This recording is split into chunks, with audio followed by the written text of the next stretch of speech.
ஆமா, மீண்டுமாய் நான் உங்களை வாழ்த்துகிறேன். கர்த்தர் தாமே உங்கள் ஒவ்வொருவரையும் ஆசீர்வதிப்பாராக. இன்றைய நாளிலே தேவன் நம்மளோடு கூட பேசுகிற வேத வசனம் வாசிப்போம். ரூத்தின் புத்தகம் 3ஆம் அதிகாரம் 9வது வேத வசனம். ரூத்தின் புத்தகம் 3ஆம் அதிகாரம் 9வது வேத வசனம். நீ யார் என்று கேட்டான். அவள், நான் உம்முடைய அடியாளாகிய ரூத். நீர் உம்முடைய அடியாள் மேல் உம்முடைய போர்வையை விரியும், நீர் சுதந்திரவாளி என்றாள். நம்ம எல்லாரும் அப்படி கண்களை மூடி, நம்ம எல்லாரும் ஒரு கண்களை மூடி. நான் திரும்பவும் சொல்றேன், தேவன் அவருடைய இருதயத்தை இன்றைக்கு நமக்கு காட்ட போறாரு. ஒன்று தெரியுமா, எல்லார்கிட்டையும் ஆண்டவர் எல்லாருக்கிட்டையும் அவருடைய இருதயத்தை திறந்து காட்ட மாட்டாருமா. அவரால் தெரிந்து கொள்ளப்பட்டவங்க கிட்ட மட்டும்தான் அவருடைய இருதயத்தை திறந்து காட்டுவார். நான் அடிக்கடி சொல்லியிருக்கிறேன், திரளான ஜனங்களிடத்தில் ஏசப்பா பிரசங்கித்தார். அடுத்து 120 பேர் இருந்த இடத்துல பிரசங்கித்தார். அடுத்து 70 பேர் இருந்த இடத்துல பிரசங்கித்தார். அடுத்து 12 பேர் இருந்த இடத்துல பிரசங்கித்தார். அடுத்து 3 பேர் இருந்த இடத்துல பிரசங்கித்தார். அந்த 3 பேரை கொண்டுதான் தேவன் பெரிய எழுப்புதலை கொண்டு வந்தார். அப்ப இன்றைக்கு தேவன் அவருடைய இருதயத்தை நம்மகிட்ட இன்னும் திறந்து காட்டுகிறார் என்றால் நம்மை நம்புகிறார், நம்மளை நம்புறார். அந்த எதிர்பார்ப்போட நான் அடிக்கடி சொல்லுவேன், தேவ சித்த இல்லாம இந்த சத்தம் நம்ம மத்தியில ஏஸ்லா நன்றியோடு கூட துதிக்கிற தேவ சித்த இல்லாம இந்த சத்தத்தை தேவன் நம்மளிடத்துல சொல்லலாமா? அவருடைய சித்தத்தையும் சத்தத்தையும் இன்றைக்கு நம்மளிடத்துல தேவன் சொல்லுகிறார் என்றால் நம்மளை நம்புகிறாருங்கிற அந்த எதிர்பார்ப்போட இன்னும் என்ன அப்பா ஒப்பு கொடுக்கிற ஆண்டவரே, என்னை ஒப்பு கொடுக்கிறப்பா, இன்னும் என்னை ஆண்டவர் உங்க பிரசனத்துக்குள்ள என்னை ஒப்பு கொடுக்கிற நீங்க என்னோடு கூட பேசுங்க. ஒரு மனுஷ சத்தத்தையோ அல்லது மனுஷிக சத்தத்தையோ கேட்கிறதுக்கு நான் இந்த இடத்துல வரல. நான் இன்னும் நெக்ஸ்ட் லெவலுக்குள்ள என்னோட ஆவியில இன்னொரு டிரான்ஸ்பர்மேஷன், இன்னும் என் ஆவியில ஒரு மறுரூபத்தை நெக்ஸ்ட் லெவலுக்குள்ள என்ன நீங்க மறுரூபப்படுத்துறதுக்காக நான் உங்க பிரசனத்துக்குள்ள வந்திருக்கிறேன் ஆண்டவரேன்னு சொல்லி என்னை ஒப்பு கொடுக்கிறோம். ஹல்லேலூயா. இந்த ஒரு வரிய ஹல்லேலூயா. பெலனடைய நீரப்பிடுமே பெலத்தினாவியே,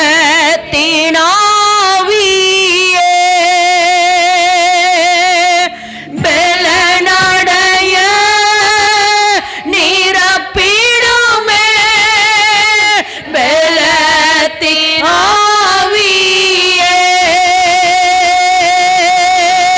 கனமடைய ஊற்றிடுமே ஞானத்தினாவியே,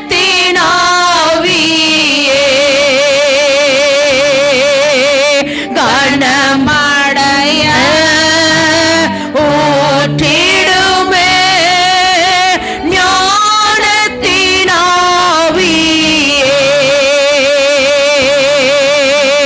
அசைவாடும் ஆவியே, தூய்மையே ஆவியே, அசைவாடும் ஆவியே, தூய்மையே ஆவியே, இடமசைய உள்ளோ நிரம்ப இறங்கி வாருமே. அல்லேலூயா. இடமசைய உள்ளோ நிரம்ப இறங்கி வாருமே. அல்லேலூயா. இடமசைய உள்ளோ நிரம்ப இறங்கி வாருமே. அல்லேலூயா. இடமசைய உள்ளோ நிரம்ப இறங்கி வாருமே.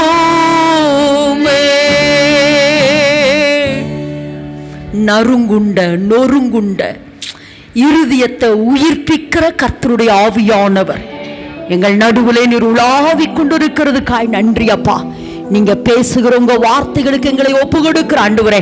திரும்பவும் சொல்ற ஆண்டவரே, ஒரு மனுஷ சத்தத்தையோ அல்லது ஒரு மனுஷீக சத்தத்தையோ கேட்கறதுக்கு நாங்க இந்த இடத்துல வரல ஆண்டவரே. உங்க சத்தத்தை கேட்க எங்களை ஒப்பு கொடுக்கிற ஆவியானவரே, தொடர்ந்து ஆவியானவர் எங்கள் நடுவிலே நிலை கொண்டிருப்பீராக. இயேசுவின் நாமத்தில் ஜெபிக்கிறோம் ஜீவனுள்ள நல்ல பிதாவே. ஆமென், ஆமென், ஆமென். மீண்டுமாய் அந்த வேத வசனத்தை வாசிப்போம். ரூத்தின் புத்தகம் 3ஆம் அதிகாரம் 9வது வேத வசனம். நீ யார் என்று கேட்டான். நீ யார் என்று கேட்டான். அவள், நான் உம்முடைய அடியாளாகிய ரூத். நீர் உம்முடைய அடியாள் மேல் உம்முடைய போர்வையை விரியும். உம்முடைய போர்வையை விரியும். நீர் சுதந்திரவாளி என்றார். நீர் சுதந்திரவாளி என்றால் கடந்த வாரத்திலே தேவன் நம்மளோடு கூட பேசினார். சொல்லுங்க, என்ன பேசினாரே? மரணமானது ஜீவனாலே விழுங்கப்படுவதற்குண்டான போர்வையை தேவன் நம்மளோடு கூட போர்த்தினார். எத்தனை பேர் வாங்குனீங்க? ஆமே. மரணமானது ஜீவனாலே விழுங்கப்படுகிறது. ஒரு சகோதரி சொன்னாங்க, நான் ரொம்ப பலகீனத்தில் அவளாதான் இன்னைக்கு நான் செத்து போயிருவேன் அப்படின்னு நினைச்சிட்டு இந்த கூடுகைக்கு வந்தேன். ஆனா கர்த்தர் கொடுத்த அந்த வார்த்தை எனக்குள் ஜீவனை கொடுத்தது என்று சொன்னார். ஆமென் என்று சொல்லாமா? அநேகருடைய வாழ்க்கையில இருந்த அநேகருக்கு இந்த வார்த்தை மிகவும் பிரயோஜனமாக இருந்தது. அது எனக்கும் பிரயோஜனமாக இருந்தது. மரணமானது ஜீவனாலே விழுங்கப்படுகிறதற்கு ஏதுவான போர்வையை தேவன் நம்மளோடு கூட என்ன செஞ்சார? போர்த்தினார். நான் நேற்று தினத்துல போன வாரத்துல பிரசங்கித்தேன். ஆனா 2-3 முறை நான் என்ன செஞ்சேன்னா திரும்ப நானே கேட்டேன். எனக்கே அந்த வார்த்தை ரொம்ப பிரயோஜனமா இருந்தது. ஒரு முறை கேட்டு, 2வது முறை கேட்டு, 3வது முறை அந்த திரும்ப, ஏன்னா அந்த ஜீவ போர்வை எனக்கு வேணும்னு சொல்லி நான் திரும்ப அந்த வார்த்தையை கேட்டேன். ஒருவேளை நீங்க திரும்பவும் கேட்கணும்னு நீங்க நினைச்சீங்கன்னா நீங்க யூடியூப்ல போட்டீங்கன்னா ஹார்ட் ஆஃப் ஜீசஸ்குள்ள இந்த செய்தி இருக்கும். நீங்க திரும்ப கேளுங்க, அது உங்களை ஜீவனாக்கி கொண்டே இருக்கும்.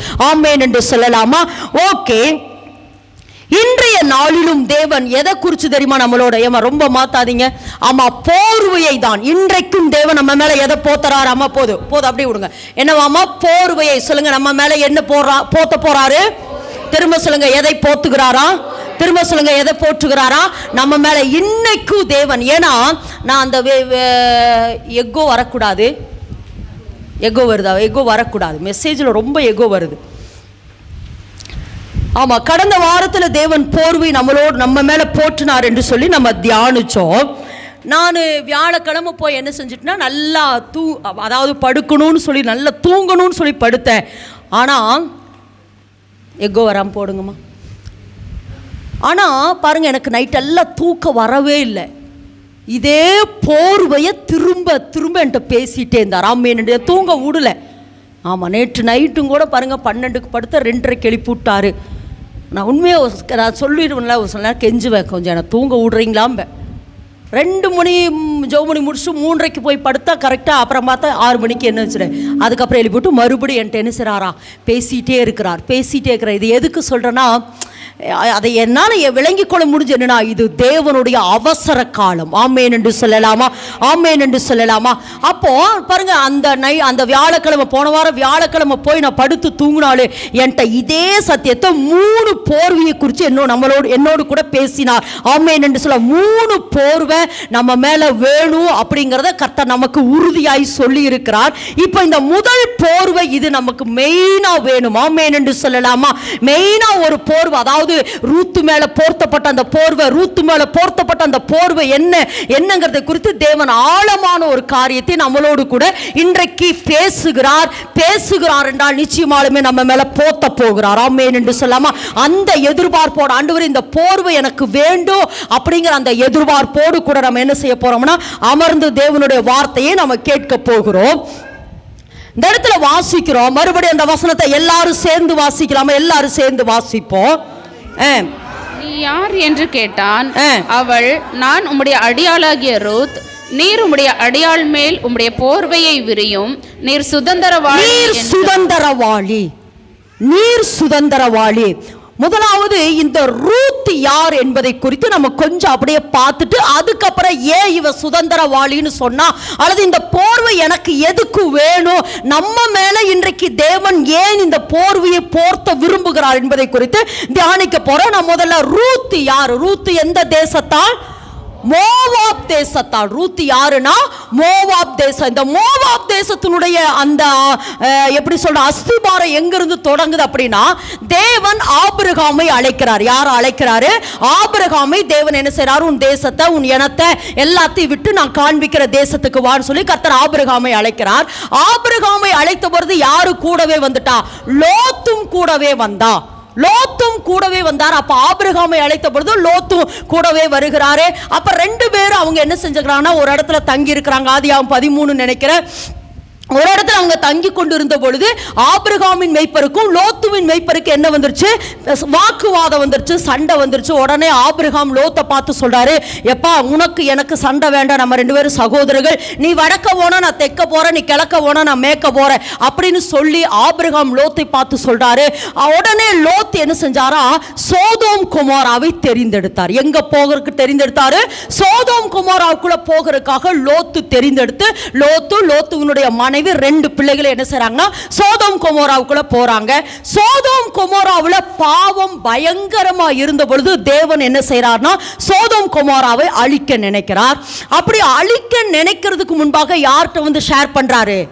ஆபிரகாம்கிட்ட வந்து சொல்றாரு, இப்படி நான் சோதோம் கொமோராவை அழிக்க போறேங்கிற பொழுது உடனே ஆபிரகாம் மன்றாடுகிறார், இல்ல இல்ல, ஏன்னா என்னுடைய சகோதரன் சோதோம் கொமோராவில் இருக்கிறாரு, அதனால நீங்க என்ன செய்யாதீங்க, அழிக்காதீங்கன்னு சொல்லி என்ன செய்யறாருன்னா ஆபிரகாமினுடைய மன்றாட்டுதலை கேட்டு கர்த்தர் சோதோம் கொமோராவுக்கு இறங்கல, லோத்துவின் குடும்பத்துக்கு இறங்கினார். யாருக்கு இறங்கினாரு? லோத்துவினுடைய குடும்பத்துக்கு கர்த்தர் இறங்குகிறார். இறங்கி உடனே என்ன செய்றார்? தூதர்களை அனுப்பி லோத்துவினுடைய குடும்பத்தை என்ன செய்றார்னா வெளியே கொண்டு வருகிறார். அவர்கள் தாமதித்துக் கொண்டிருந்த பொழுது கர்த்தரே அவர்களுடைய கரத்தை பிடித்து வெளியே கொண்டு வருகிறார். அப்படி வெளியே கொண்டு வருகிற பொழுது 3 காரியத்தை சொல்றார். ஒன்னு, உன் ஜீவன் தப்ப ஓடிப்போ, இந்த சமபூமியில் எங்கு நில்லாத மலைக்கு போ அப்படின்னு சொல்லி தேவன் என்ன செய்றார்னா லோத்து கிட்ட சொல்றாரு. ஆனால் லோத் என்ன செய்யல? அந்த மலைக்கு போகவில்லை என்று சொல்லி நமக்கு தெரியுதெல்லாம் தெரிந்த சத்தியங்கள். அப்ப அந்த மலைக்கு போகல. அப்ப போகிற பொழுது ஒரு வார்த்தை சொல்லி அனுப்புறாரு, பின்னிட்டு பாராதே. என்ன சொல்லி அனுப்புறாரு? பின்னிட்டு பாராதேன்னு சொல்லி லோத்துவினுடைய குடும்பத்துக்கு சொல்லி அனுப்புறாரு. அப்ப லோத்துவும் அவன் மனைவியும் அவன் 2 பிள்ளைகளும் புறப்பட்டு போகிற பொழுது லோத்துவினுடைய மனைவி என்ன செஞ்சா? பின்னிட்டு பார்த்து உப்பு தூணானால். பின்னிட்டு பார்த்து என்ன செஞ்சாலா? உப்பு தூணானால். இப்ப யாருதான் 3 பேர் தான் இப்ப மீதியா இருக்கிறாங்க. யாராரு? லோத்து 2 பிள்ளைகளும் என்ன செய்றாங்கன்னா அந்த அவர்கள் தொடர்ந்து போய்கொண்டே இருக்கிறாங்க. அப்ப அங்க போய் லோத்துவினுடைய பிள்ளைகளுக்கு ஒரு கவலை வந்துருச்சு. என்ன கவலை? வாசிங்க பார்க்கலாம். ஆதியாகமத்தின் புஸ்தகம் 19:32 வாசிங்க. 19:32. நம்முடைய தகப்பனால் சந்ததி உண்டாகும்படிக்கு அவருக்கு மதுவை குடிக்க கொடுத்து அவரோட சயனிப்போம் வா என்றாள். அப்போது இந்த இடத்துல வாசிக்கிறோம், லோத்துனுடைய 2 குமாரத்திகளுக்கு ஒரு கவலை வந்துருச்சு. என்ன கவலைனா, நமக்கு கல்யாணம் முடிக்கிறதுக்கு யார் இல்ல? கணவன் இல்ல, புருஷன் இல்ல, அல்லது நம்ம சந்ததி பெருகிறதுக்கு சான்ஸ் இல்ல. அதனால நம்ம என்ன செய்வோம் அப்படின்னு சொன்னா, நம்ம தகப்பனுக்கு மதுவை குடிக்க கொடுத்து தகப்பனிடத்துல தவறான உறவு கொண்டு நம்ம பிள்ளையை பெற்றெடுக்கணும்னு அக்கா தங்கச்சி 2 பேரும் பிளான் போடுறாங்க. இது எந்த பாவம்? சோதோம். அது தெரியல அவங்களுக்கு, இது பெரிய பாவம் அப்படின்னு அவங்களுக்கு தெரியல. ஏன்னா இது சோதோம் கொமோராவுடைய பாவம். அதனாலதான் தேவன் அந்த பட்டணத்தை அழிக்க நினைத்தார். ஓரின சேர்க்க இந்த மாதிரி தவறான உறவுகள் உள்ள பாவங்கள் அங்க சோதோம் கொமோராவுல இருந்தபடினால்தான் தேவன் அந்த பட்டணத்தையே அழித்தாரு. அப்போ இவங்க 2 பேரும் இப்படி பிளான் போட்டு அதே மாதிரி செய்யறாங்க. தகப்பனுக்கு என்ன செய்யற? முதல் மூத்தவ கொண்டு போய் மதுவை குடிக்க கொடுக்கிறா, தகப்பனிடத்துல தவறான உறவு கொள்றா. 2வது நாள் என்ன செய்யறா? இளையவ மது கொடுக்கிறா, அவளும் போய் தகப்பனிடத்துல என்ன செய்யறா? தவறான உறவு கொண்டு இவர்கள் பெற்றெடுக்கப்பட்டவர்கள் தான் யாராமா? மோவாப். வாசிங்க அந்த கடைசி 32, 37, 38 வாசிங்க. மூத்தவள் ஒரு குமாரனை பெற்று அவனுக்கு மோவாப் என்று பெயரிட்டாள். அவன் இந்நாள் வரைக்கும் இருக்கிற மோவாபியருக்கு தகப்பன். இளையவளும் ஒரு குமாரனை பெற்று அவனுக்கு பென்னமே என்று பெயரிட்டாள். இப்படி பெற்றெடுக்கப்பட்டவர்கள் தான் மோவாபியரும் அம்மோனியரும். இப்ப சொல்லுங்க, மோவாபியரும் அம்மோனியரும் யாரு? லோத்துவின் சந்ததி அப்படிங்கறத விட தவறான உறவுல பெற்றெடுக்கப்பட்ட சந்ததிகள் தான் இந்த மோவாபியரும் அம்மோனியரும். தேவனால் அருவருக்கப்பட்ட சந்ததி. ஒன்னு, தேவனால் அருவருக்கப்பட்ட சந்ததி. இரண்டாவது, தேவனாலே ஒதுக்கப்பட்ட, புறக்கணிக்கப்பட்ட, தேவனாலே ஒதுக்கப்பட்ட ஒரு சந்ததி தான் இந்த சந்ததி. எந்த சந்ததினா இந்த மோவாபியரோ அம்மோனியர் சந்ததி. வாசிங்க பார்க்கலாம், உபாகமத்தின் புஸ்தகம் 23ஆம் அதிகாரம் 3வது வேத வசனம். 23:3 வேகமா. அம்மோனியனும் மோவாபியனும் கர்த்தருடைய சபைக்கு உட்படலாகாது. 10ஆம் தலைமுறையிலும் என்றைக்கும் அவர்கள் கர்த்தருடைய சபைக்கு உட்படலாகாது. எத்தனை தலைமுறை? 10 தலைமுறை. 10 தலைமுறை இந்த மோவாபியனும் அம்மோனியனும் எங்க வரக்கூடாது? சபைக்குள்ளே வரக்கூடாது என்று சொல்லி தேவனாலே ஒதுக்கப்பட்ட ஒரு சந்ததி தான் இந்த மோவாபின் சந்ததி, அம்மோனியனுடைய சந்ததி. நான் அடிக்கடி உங்ககிட்ட சொல்லுவேன், தேவன் ஒரு மனுஷனை என்ன செய்யறார்னா தள்ளுகிறார் என்றால் அது தள்ளப்பட்டவராகவே இருக்க விரும்பவில்லை. மறுபடியும் அந்த மனுஷனை தூக்கி எடுக்க விரும்புகிறார். எல்லாரும் ஆமென் என்று சொல்லாம அந்த மனுஷனை தூக்கி எடுக்க விரும்புகிறார். அப்படிதான் கோராரின் புத்திரரை தேவன் ஒதுக்கினார், ஆனால் அன்னாள் வழியாக தூக்கி நிறுத்தினார். அடுத்து பாருங்க, பேதுரும் மறுதலித்து போனா, ஆனா மறுபடியும் தேவன் தூக்கி நிறுத்தினார். அப்படிதான் இந்த மோவாபின் சந்ததியும் தேவன் என்ன செஞ்சார்னா ஒதுக்குனாரே, ஆனா தூக்கி எடுத்து நிறுத்த விரும்பினார். ஆமென் என்று சொல்லலாமா? தூக்கி எடுத்து நிறுத்த விரும்பினார். அப்படி பிளான் போட்டுதான் இப்ப என்னன்னா நகோமி எங்க செய்தெல்லாம் நமக்கு பெரிய ஒரு கதை. ஏன்னா நான் இந்த 3 நாள் அந்த புக்கை படிக்கிற, நிறைய பேசிட்டே இருக்கிறார். எதை எடுக்கிறது எதை விடுறதுன்னு தெரியல இந்த சாப்டர்ல. ஆனா முக்கியமானதை மாத்திரம் நான் இடத்துல சொல்ல விரும்புறேன். அப்ப அதனாலதான் ஆண்டவர் என்ன செய்றார், நகோமி அங்க மோவாப்குள்ள போறா. அப்படி போய் திரும்பி வருகிற பொழுது யாரோட வரா? ரூத்தை கூட்டி கொண்டு வருகிறார். நகோமி மோவாப்குள்ள போன பொழுது தன் கணவனை இழந்தாள், அடுத்த 2 பிள்ளைகளை இழந்தாள். அப்படி அவள் திரும்பி வருகிற பொழுதுதான் ரூத்தை கூட்டி கொண்டு வருகிறார். ஆமென் என்று சொல்லாமா? அப்படி ரூத்தை கூட்டி கொண்டு வந்துதான் இப்ப என்ன செய்யறானா நகோமி, நான் அடிக்கடி சொல்லுவேன், நகோமி பரிசுத்தாவியானவருக்கு அடையாளம். நகோமி யாருக்கு அடையாளம்? பரிசுத்தாவியானவருக்கு அடையாளம். ரூத் நமக்கு அடையாளம். போவாஸ் இயேசு கிறிஸ்துவுக்கு அடையாளம். எப்படின்னா நகோமி ரூத்தை போவாசுக்கு நேராய் வழி நடத்தி கொண்டிருக்கிறது, வழி நடத்துறது போலதான் பரிசுத்தாவியானவரை நம்மை, மனவாட்டியாகிய நம்மை, ரூத்தை எப்படி போவாசுக்கு நேராய் வழி நடத்தினாலோ அதே போல நம்ம மனவாட்டியாகிய நம்மை, மனவாளனாகிய இயேசு கிறிஸ்துவுக்கு நேராக பரிசுத்தாவியானவர் வழி நடத்தி கொண்டிருக்கிறார். எல்லாரும் ஆமென் என்று சொல்லலாமா? எல்லாரும் ஆமென் என்று சொல்லலாமா? அப்போ இந்த இடத்துல வாசிக்கிறோம், அப்படி நகோமி யார வழி நடத்துறானா? ரூத்தை வழி நடத்துறா. எங்க வழி நடத்துறானா? போவாசுடைய வயலுக்கு. எங்க வழி நடத்துறான்? அப்போ அப்படி வழி நடத்துகிற பொழுது அந்த இடத்துல சொல்றாரு, நீ குளிச்சுக்கமா, ட்ரெஸ்ஸை மாத்திக்கமா, அப்படியெல்லாம் எல்லாம் சொல்றேன். அதை சொல்றேன். இதெல்லாம் பெரிய பெரிய வார்த்தைகள், ஆழமான சத்தியம். அதுக்குள்ள எல்லாம் நம்ம இப்ப போக வேண்டாம். முக்கியமான பாயிண்டை மாத்திரம் ஆவியானவர் இன்றைக்கு நம்மளோடு கூட பேச விரும்புகிறார். மறுபடியும் அந்த வசனத்தை வாசிங்க. இப்ப மறுபடியும், நீ யார் என்று கேட்டான்.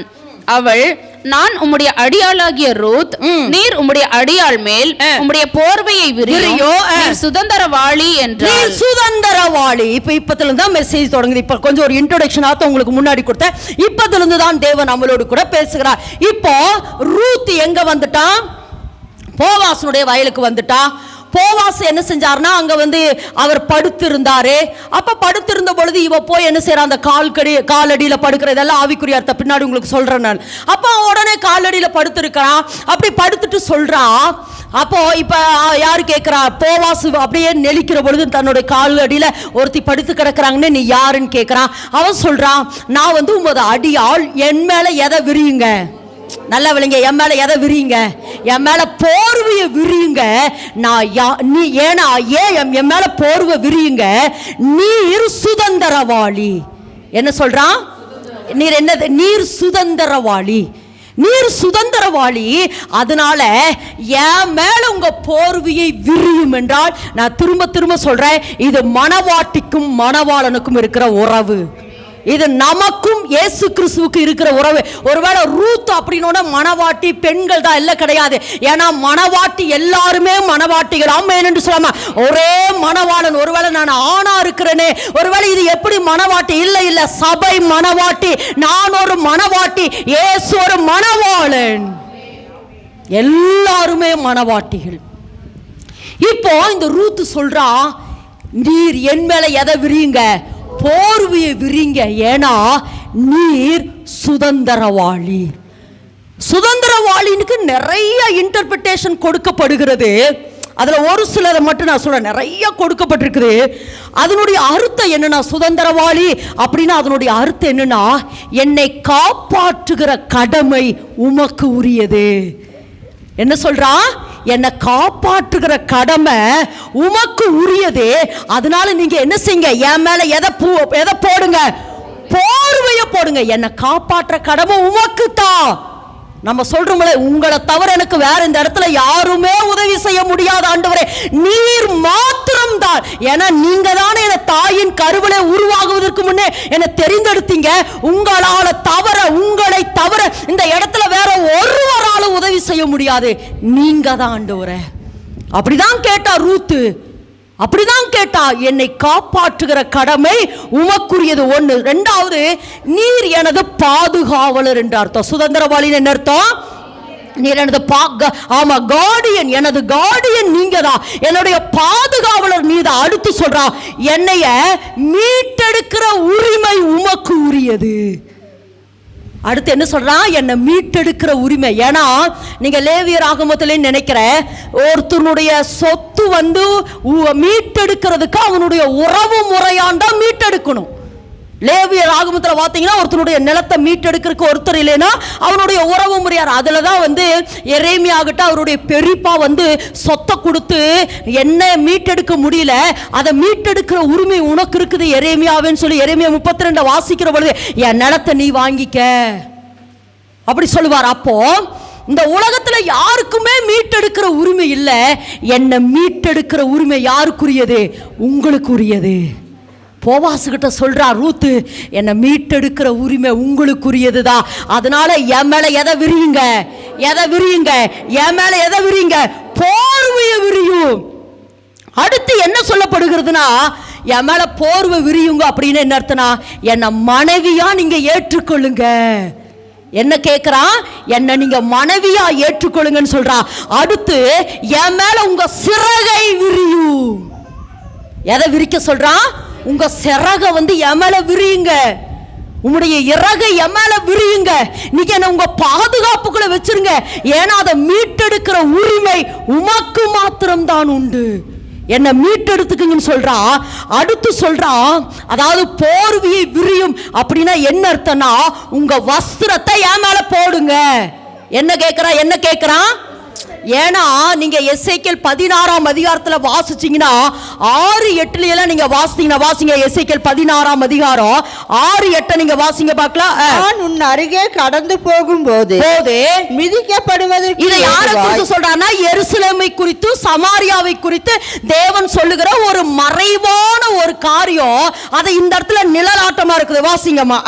நான் உன் அருகே கடந்து போகும்போது மிதிக்கப்படுவதற்கு ஏதுவாய் நீ உன் ரத்தத்தில் கிடக்கிறதை கண்டு உன் ரத்தத்தில் கிடக்கிற உன்னை பார்த்து பிழைத்திரு என்றேன். உன் ரத்தத்தில் கிடக்கிற உன்னை பார்த்து பிழைத்திரு என்று சொன்னேன்.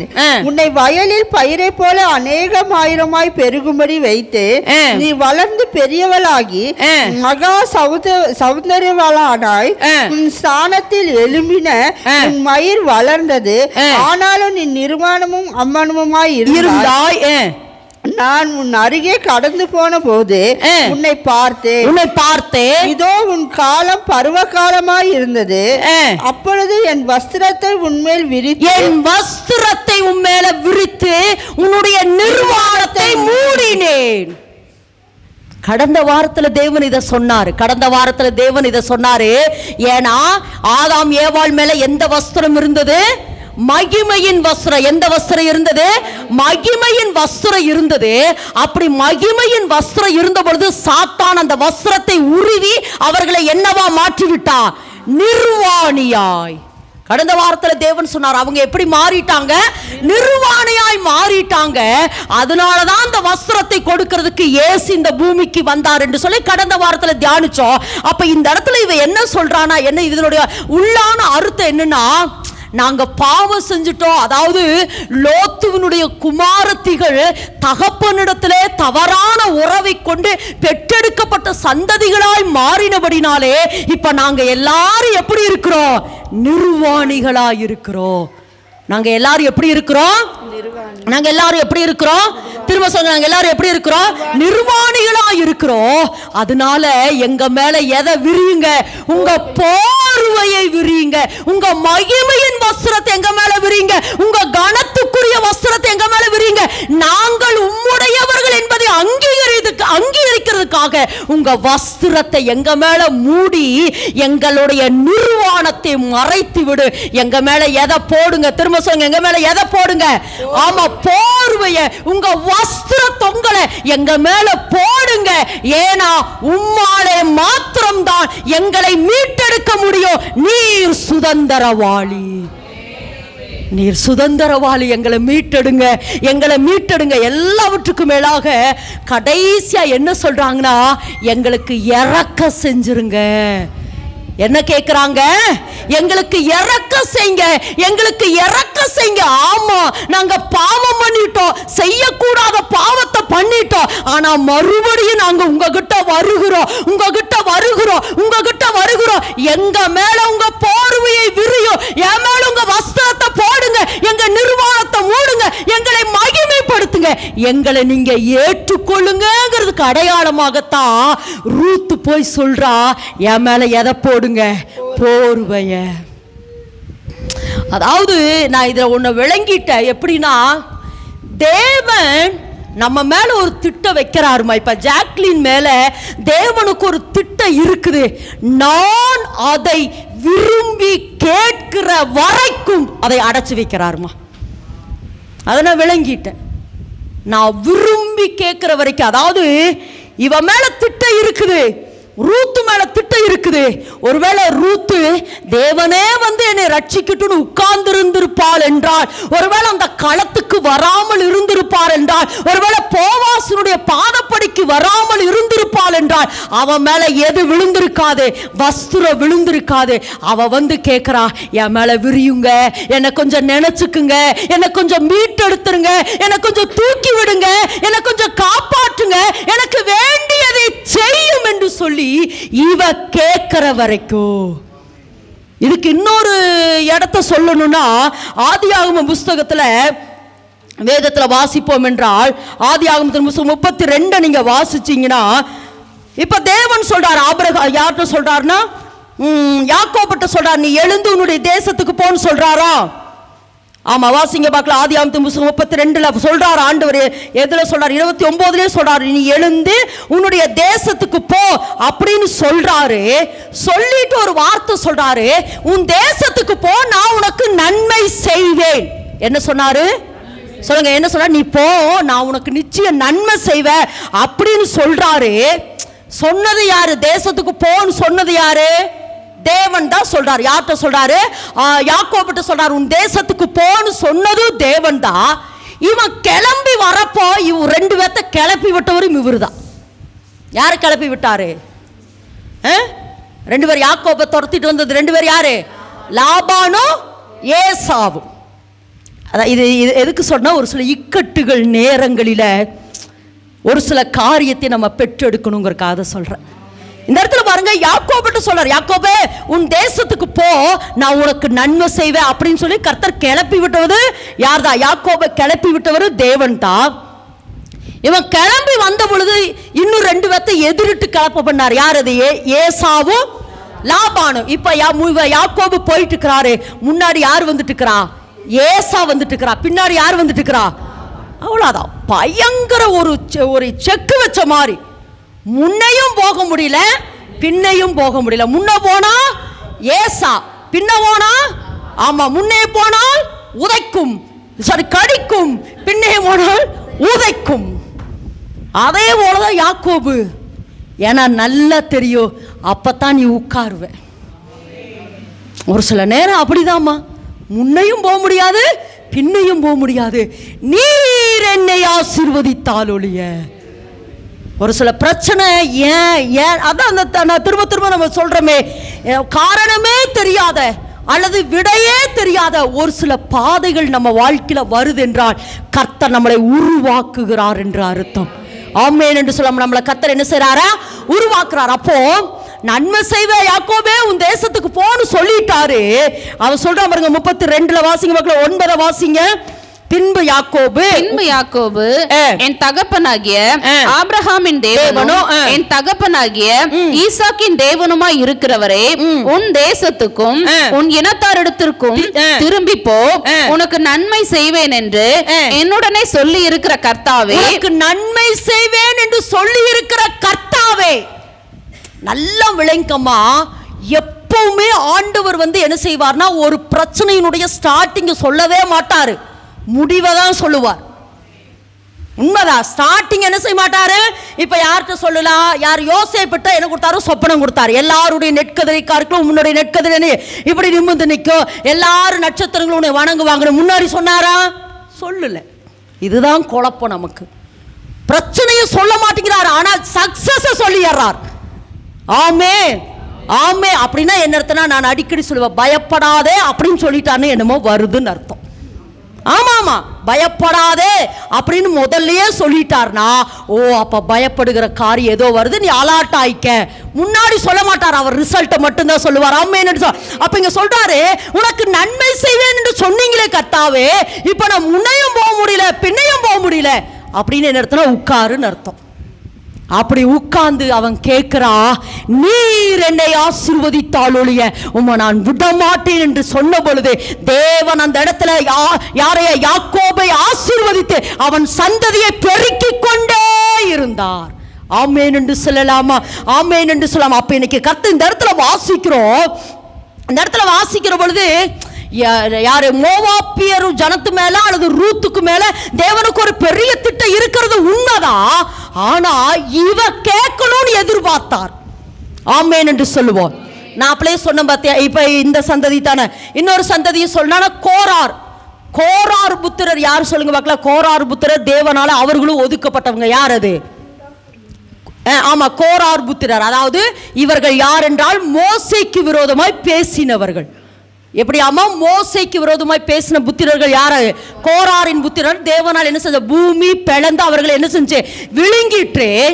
ஆனா நான் திரும்ப சொல்றேன், ஆண்டவர் அப்படியே இருக்க விரும்பல. அந்த சந்ததியை தேவன் என்ன செஞ்சாரா? மறுபடியும் எடுக்க நினைத்தார். அப்படி நினைத்ததுதான் யாருடைய சந்ததி என்று சொன்னால், அதாவது சாமுவேல் கோராரினுடைய பேரன், அந்த வம்ச வழியில வந்தவர் தான் சாமுவேல். இப்போ இந்த சாமுவேலை எடுக்கிறதுக்காக கர்த்தர் யாரை கை வச்சாரு? அன்னாளின் கர்ப்பத்தை கர்த்தர் அடைத்தார். அப்ப கோராரத்தை எடுக்க நினைச்சாரு, அவர்களை ஆசீர்வதிக்க நினைச்சாரு. ஆனா அன்னாளின் கர்ப்பத்தை என்ன செஞ்சார்னா கை வச்சாரு. எது வரைக்கும் தெரியுமா? எனக்கு பிறக்கிறதை நான் உமக்கு தருவேன் என்று அவர் சொல்லுகிற வரைக்கும். ஏன்னா அந்த சந்ததியை தேவன் எடுக்கணும்ல. அப்போ நல்ல விளங்கமா, ஒரு சில நேரம் உங்க வாழ்க்கையில வருகிற பிரச்சனைக்கு, அதாவது எப்படி இருக்கணும்னா, நல்லா நான் ஜெபிக்கிறேங்க, நல்லா வேதத்தை வாசிக்கிற, கர்த்தரோடு நடக்கிற, தேவன் என்னோடு கூட பேசி கொண்டு இருக்கிறார். ஆனாலும் இந்த பிரச்சனைக்கு என்னால் ஒரு சொல்யூஷன் கண்டுபிடிக்க முடியல, இந்த பிரச்சனை ஏன்னு என்னால தெரியலனா, கர்த்தர் அங்கே மறைவிடத்திலே ஒரு பதிலை வைத்திருக்கிறார். நேற்று இந்த பிரசங்கத்தை எடுக்கிற பொழுது எனக்கு ஒரு வார்த்தை வந்துட்டு, இலைமரிக்காய் அப்படின்னு என்ன எனக்கு தெரியல. இந்த வேட திரும்ப வச்சு இலைமரிக்காய் அப்படின்னு என்னன்னா, இலைகளுக்குள் மறைந்திருக்கிற ஒரு காய். அப்போ இத்தனை பிரச்சனைக்கு நடுவுல கர்த்தர் உங்களுக்கு ஒரு ஆசீர்வாதத்தை வைத்திருக்கிறார். எல்லாரும் ஆமென் என்று சொல்லாம, இந்த பிரச்சனை ஏன், இந்த போராட்டம் ஏன், இந்த பாடுகள் ஏன் அப்படின்னு ஒருவேளை உங்களுக்கு தெரியாம இருக்கலாம். ஆனா இன்னைக்கு கர்த்தர் சொல்றார், இல்ல மகளே, இல்ல, நீ கர்த்தருக்குள் படுகிற பிரயாசம், நீ ஜெபிக்கிற ஜெபம், நீ வடிக்கிற கண்ணீர், இலைப்படியாம பிரயாசப்படுறதெல்லாம் தேவன் தமது கணக்குல வச்சிருக்கிறான். மறைவிடத்துல தேவன் அதையெல்லாம் எழுதி வச்சிருக்கிறான். நிச்சயமாய் அதற்கு ஒரு பதிலை தருவார். அப்படிங்கறத விட அதுக்கு ஒரு கிரீடம் இருக்கிறது. அதுக்கு என்ன இருக்குது? நிச்சயம் ஜெயங்கொள்ளுகிறவனுக்கு அந்த கிரீடம் கொடுக்கப்படும். ஆமென் என்று சொல்லலாமா? இந்த பிரச்சனையில் ஏன்னா நல்லா விளங்க, கர்த்தர் என்னோட நடக்கிறாரு, என்கிட்ட பேசுறாரு, என்னோடு இருக்கிறாருங்கிறது நல்லா தெரியுது. ஆனால் பிரச்சனை என்னன்னு எனக்கு இந்த பிரச்சனைக்கு என்ன சொல்யூஷன் தெரியல அப்படின்னா ஒரு கேள்வியும் கேட்க வேண்டாம். அவர் உங்களுக்கு என்ன சொல்லுகிறாரோ அதற்கு கீழ்ப்படிஞ்சிருங்க. உட்காருனா உட்காருங்க, பேசுனா பேசுங்க, அமைதியாருனா அமைதியாருங்க, நடனா நடங்க, உட்காருனா உட்காருங்க, பேசாம தூங்கிட்டே இரு. ஒரு மனுஷனை கர்த்தர் படுத்தே இருக்க சொன்னார். யார் அது? எசேக்கியேல்ட்ட சொல்றாரு. எத்தனை வருஷம் தெரியுமா? 380 நினைக்கிறேன். 380 நாட்கள் படுத்தேருன்னாரு. அது என்ன தெரியுமா? நீ நெளிச்சிடக்கூடாதுன்னு கைத்தை போட்டு கட்டி வேற வச்சிடறேன்ட்டாரு. உண்மைமா? ஆமா. நீ ஆமா இஸ்ரவேலினுடைய அந்த பாவத்தை சுமக்கிறதுக்காக நீ என்ன செய்ய? படுத்தே கடங்குறாரு. எசேக்கியேல் போய் கேட்க முடியுமா? ஏன் ஆண்டவரே என்னை படுத்தே இருக்க சொல்றீங்க அப்படின்னு? ஒரு சில நேரங்கள் கர்த்தர் நடத்துற பாதை விடை தெரியாம இருக்கலாமா? ஆனா கர்த்தர் நிச்சயமாய் அதுக்கு ஒரு பதில் உண்டு. அமைதியா இருக்க வேண்டிய காலங்கள் அமைதியா இருங்க. நிச்சயமாய் கர்த்தர் வெளியரங்கமா அவருடைய மகிமையை வெளிப்படுத்த போகிறார். ஆமென் என்று சொல்லலாமா? சரி, ஓகே. இப்போ போர்வி விரியும் அப்படின்னு யார் கேட்கிறா? திரும்ப சொல்லுங்க. போர்வி விரியும் யார் கேட்கிறா? திரும்ப சொல்லுங்க. போர்வி விரியும் யார் கேட்கிறா? விரிச்சாரா இல்லையா? அவரு எப்படி சொல்றீங்க? விரிச்சாருமா? வாசிங்க பார்க்கல. ஏன்னா அவர் சொல்றாரு பாருங்க, வாசிங்க 3:15 வாசிங்க. 3:15 அவன் அவளை நோக்கி, நீ போர்த்து கொண்டிருக்கிற போர்வையை விரித்து பிடி என்றான். விரித்து பிடி. அப்ப போத்திட்டாரா இல்லையா? அதான கேட்டோன்னு கொடுத்துட்டார். ஆமென் என்று சொல்லுவோம். என் மேல போர்வை விரியும்னு சொன்ன உடனே போவாஸ் போர்வை விரிச்சுட்டாரு. விரிச்சனாலதான் நீ போர்த்து கொண்டிருக்கிற போர்வை என்ன செய்ய? விரி. நீ போர்த்து கொண்டிருக்கிற போர்விய விரி. விரிச்சுட்டு அங்க ஒன்று சொல்றாரு. வாசிங்க பார்க்கலாம். அந்த போர்வியில வாசிமா. அவள் அதை பிடித்தபோது அவன் அதிலே 6 படி வார்கோதுமையை அளந்து போட்டு போது. இந்த இடத்துல 6 படி எப்படியாமா? அதான் சொல்ற பத்தி நிறைய ரகசியம் இருக்குது. ஒரு 3 முறை வாஸ்தாப்பா பயங்கரமான எழுப்புதலின் சத்தியம், மணவாளன் மணவாட்டிக்குரிய நிறைய சத்தியம். அதுல எனக்கு ரொம்ப இது பிடிச்சிச்சனால இதை மட்டும் கொஞ்சம் எடுத்துட்டேன். 6 படிங்கிறார். எத்தனை படி? 6 படி. எங்க ஒரு 5 படி போட்டிருக்கூடாது? இவர் நல்ல விளைச்சலுள்ள மனுஷன் தானே, 15 படி போட்டிருக்கலாம்ல. அது எங்க 6 படி? அது ஏன் 6 படி? கரெக்டா 6 படி. ஏன் அப்படின்னா வேதத்திலிருந்து வாசிப்போம் என்றால் வாசிங்க. யாத்திராகமத்தின் புஸ்தகம் 21ஆம் அதிகாரம் 2வது வேத வசனத்தை வாசிப்போம். எபிரேயரில் ஒரு அடிமையை கொண்டாயானால் அவன் 6 வருஷம் சேவித்து 7ஆம் வருஷத்திலே ஒன்றும் கொடாமல் போது. இந்த இடத்துல 6 வருஷம் அவன் உன்னை சேவிக்கணும். 7வது வருஷத்துல அவனுக்கு எந்த ஆண்டு? விடுதலையின் ஆண்டு. எந்த ஆண்டாமா? விடுதலை. இன்னொரு வசனத்தை வாசிங்க. உபாகமத்தின் புஸ்தகம் 15ஆம் அதிகாரம். உபாகமத்தின் புஸ்தகம் 15ஆம் அதிகாரம் 12-13 வாசிங்க. உன் சகோதரனாகிய எபிரேயர் புருஷனாகிலும் எபிரேய ஸ்திரீயாகிலும் உனக்கு விலைப்பட்டால் 6 வருஷம் வேண்டும். 7ஆம் வருஷத்தில் விடுதலை பண்ணி அனுப்பி விடுவாயாக. அடுத்து கீழே அவனை விடுதலை பண்ணி அனுப்பி விடும்போது அவனை வெறுமையாய் அனுப்பி விடாமல் உன் தேவனாகிய கர்த்தர் உன்னை ஆசீர்வதித்ததின்படி உன் ஆட்டு மந்தையிலும் உன் களத்திலும். இந்த இடத்துல வாசிக்கிறோம். என்ன சொல்றாருன்னா 6 வருஷம் ஒருவன் உங்ககிட்ட எப்படி இருக்கணும்? அடிமையா இருக்கணும். அதாவது 6 வருஷம் அவங்கிட்ட சிறப்பட்டு கிடக்கணும். எத்தனை வருஷம் சிறப்பட்டு கிடக்கணும்? 6 வருஷம். 6 வருஷத்துக்கு அப்புறம் நீ அவனை எப்படி பண்ணக்கூடாது? சிறை இருப்புக்குள்ள வைக்க கூடாது. 7வது வருஷம் நீ அவனை விடுதலை பண்ணியே ஆகணும். ஆமென் என்று சொல்லலாமா? பக்கத்துல கருத்தை பிடி சொல்லுங்க. இதோட உங்களுக்கு 6 வருஷம் முடிஞ்சிருச்சுங்க. ஆமா, முடிஞ்சிருச்சு. 6 வருஷம் உங்களுக்கு முடிஞ்சிருச்சு. இனி உங்களுக்கு 7வது வருஷம். எல்லாரும் ஆமென் என்று சொல்லாம இது உங்களுக்கு 7ஆம் ஆண்டு. 7ஆம் ஆண்டு. 7ஆம் ஆண்டு. 6 வருஷம் நீ அவனை அடிமைப்படுத்திக்கோ. இன்னொன்னு சொல்லாம என்ன சொல்லானா? இயேசு 6 நாள் எல்லாவற்றையும் படைத்தார். 7ஆம் நாள் அவ்வளவுதாங்க. இந்த வருஷம் நீங்க பட்ட எல்லா பாடுகளும் முடிஞ்சிருச்சுங்க. இனி ஓய்ந்திருக்கிற வருஷம், இளைப்பாறுகிற வருஷம், கவலைப்பட்டு துக்கப்பட்டு இல்ல இல்ல இல்ல. இன்னும் சொல்லணும் அப்படின்னா யாரு? லேயாள் யாக்கோபுக்கு 6ஆம் குமாரனை பெற்று என்ன பேர் வச்சார் தெரியுமா? லேவி. இல்ல அந்த 5 லேவி, சரி ஆமா, யூதா 5, இது 3. 6ஆம் குமாரன் வாஸ்திருப்போமா? சேர்ந்திருப்பார். என்ன செஞ்சிருப்பாராமா? லேவி இல்ல, நப்தலி. போராடி மேற்கொண்டேன். இதை எதுக்கு சொல்ற அப்படின்னா, இன்னைக்கு கர்த்தர் சொல்லுகிற ஒரு வார்த்தை என்னவென்று சொன்னால், 6ஆம் நாள் என்பது எதை குறிக்குது அப்படின்னா, 6ஆம் நாள் என்பது எல்லாம் முடிந்தது. உன்னுடைய எல்லா சிறையிருப்புகளும் முடிந்தது, எல்லா போராட்டங்களும் முடிந்தது, உன் நிந்தம் முடிந்தது, உன் அவமானம் முடிந்தது, நீ பட்ட எல்லா கஷ்டங்களும் முடிந்து 6 படி கோதுமையை எதுக்கு தெரியுமா அடையாளமாய் கொடுத்தார்? 6 முடிந்தது. 7 புது பிகினிங். 7 என்பது ஓய்வெடுக்கிற நாளுமா? இது ஓய்வெடுக்கிற நாள். ஓய்வெடுப்ப நீ. இயேசு 6ஆம் நாள் எல்லாவற்றையும் முடித்தார். அந்த ஆதியாம கடைசி வசனமா வாசிங்க பார்க்கலாம். கடைசி வசனம், ஆதியாம கடைசி வசனம், எல்லாவற்றையும் முடித்தாரு. வாசிங்க பார்க்கலாம்.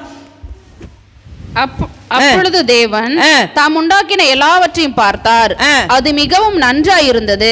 சாயங்காலமும் விடியற் காலமுமாகி 6ஆம் நாள் ஆயிற்று. 6ஆம் நாள் ஆயிற்று. அவ்வளவுதான். அடுத்து இயேசு 7ஆம் நாள் எப்படி இருந்தாரா?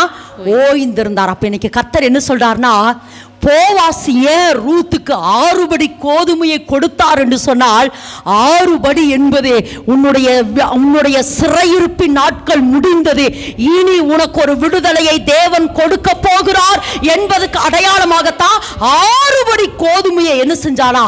ஆமா, போவாஸ் ரூத்துக்கு கொடுத்தார். அதுக்கு அடையாளம், இனி உங்களுக்கு ஒரு விடுதலை, இனி உங்களுக்கு ஒரு ஆசீர்வாதம். உங்களுடைய சிறையிருப்பு முடிஞ்சது. தேவனால ஒதுக்கப்பட்ட நாட்கள், புறக்கணிக்கப்பட்ட நாட்கள் முடிந்தது. எல்லாவற்றுக்கும் மேலாக தேவன் உங்களை நினைவு கூர்ந்து விட்டார். இனி சிறையிருப்புகளை நீங்க இருக்க மாட்டீங்க. ஆமா, சிறையிருப்புகளை இனி நீங்க இருக்க மாட்டாங்க. கர்த்தரால் ஆசீர்வதிக்கப்பட்ட சந்ததி என்று உன்னுடைய சந்ததி பெயர் பெறப்போது. இனி தரித்திரம் இல்லை, இனி உனக்கு தரித்திரம் இல்லை, இனி உனக்கு சிறையிருப்பு இல்லை. இன்னும் இப்படியும் கூட சொல்லலாம். இதுவரைக்கும் ஏன்னா நகோமி பஞ்சம்னு சொல்லிதான் எங்க போனா? மோவாப்புக்குள்ள போனா. பஞ்சம்னு சொல்லிதான் மோவாப்புக்கு போனா. இனி வாழ்க்கையில பஞ்சமே வராது. இந்த 6 படி கோதுமையை நான் உனக்கு கொடுக்கிறேன். இனி நீ திருப்தியாய் சாப்பிடுவ.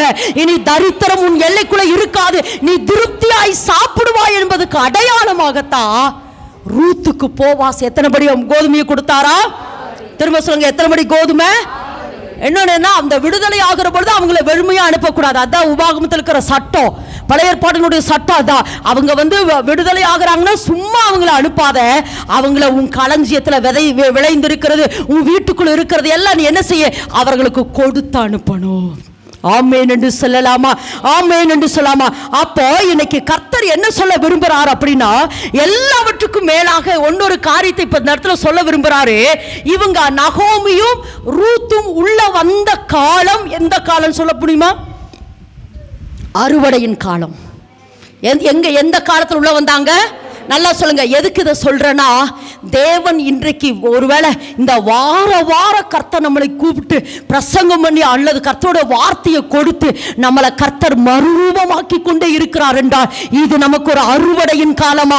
தேசம் இனி ஒரு அறுவடையை பார்க்க போகிறது. ஆமா, ஒரு எழுப்புதலின் காலம். இது ஒரு எழுப்புதலின் காலம். அப்படியே சொன்னது போல கிப்ரைஸ் தீவுக்குள்ள எப்படி ஒரு எழுப்புதல் வந்ததோ கர்த்தர் சொல்றாரு.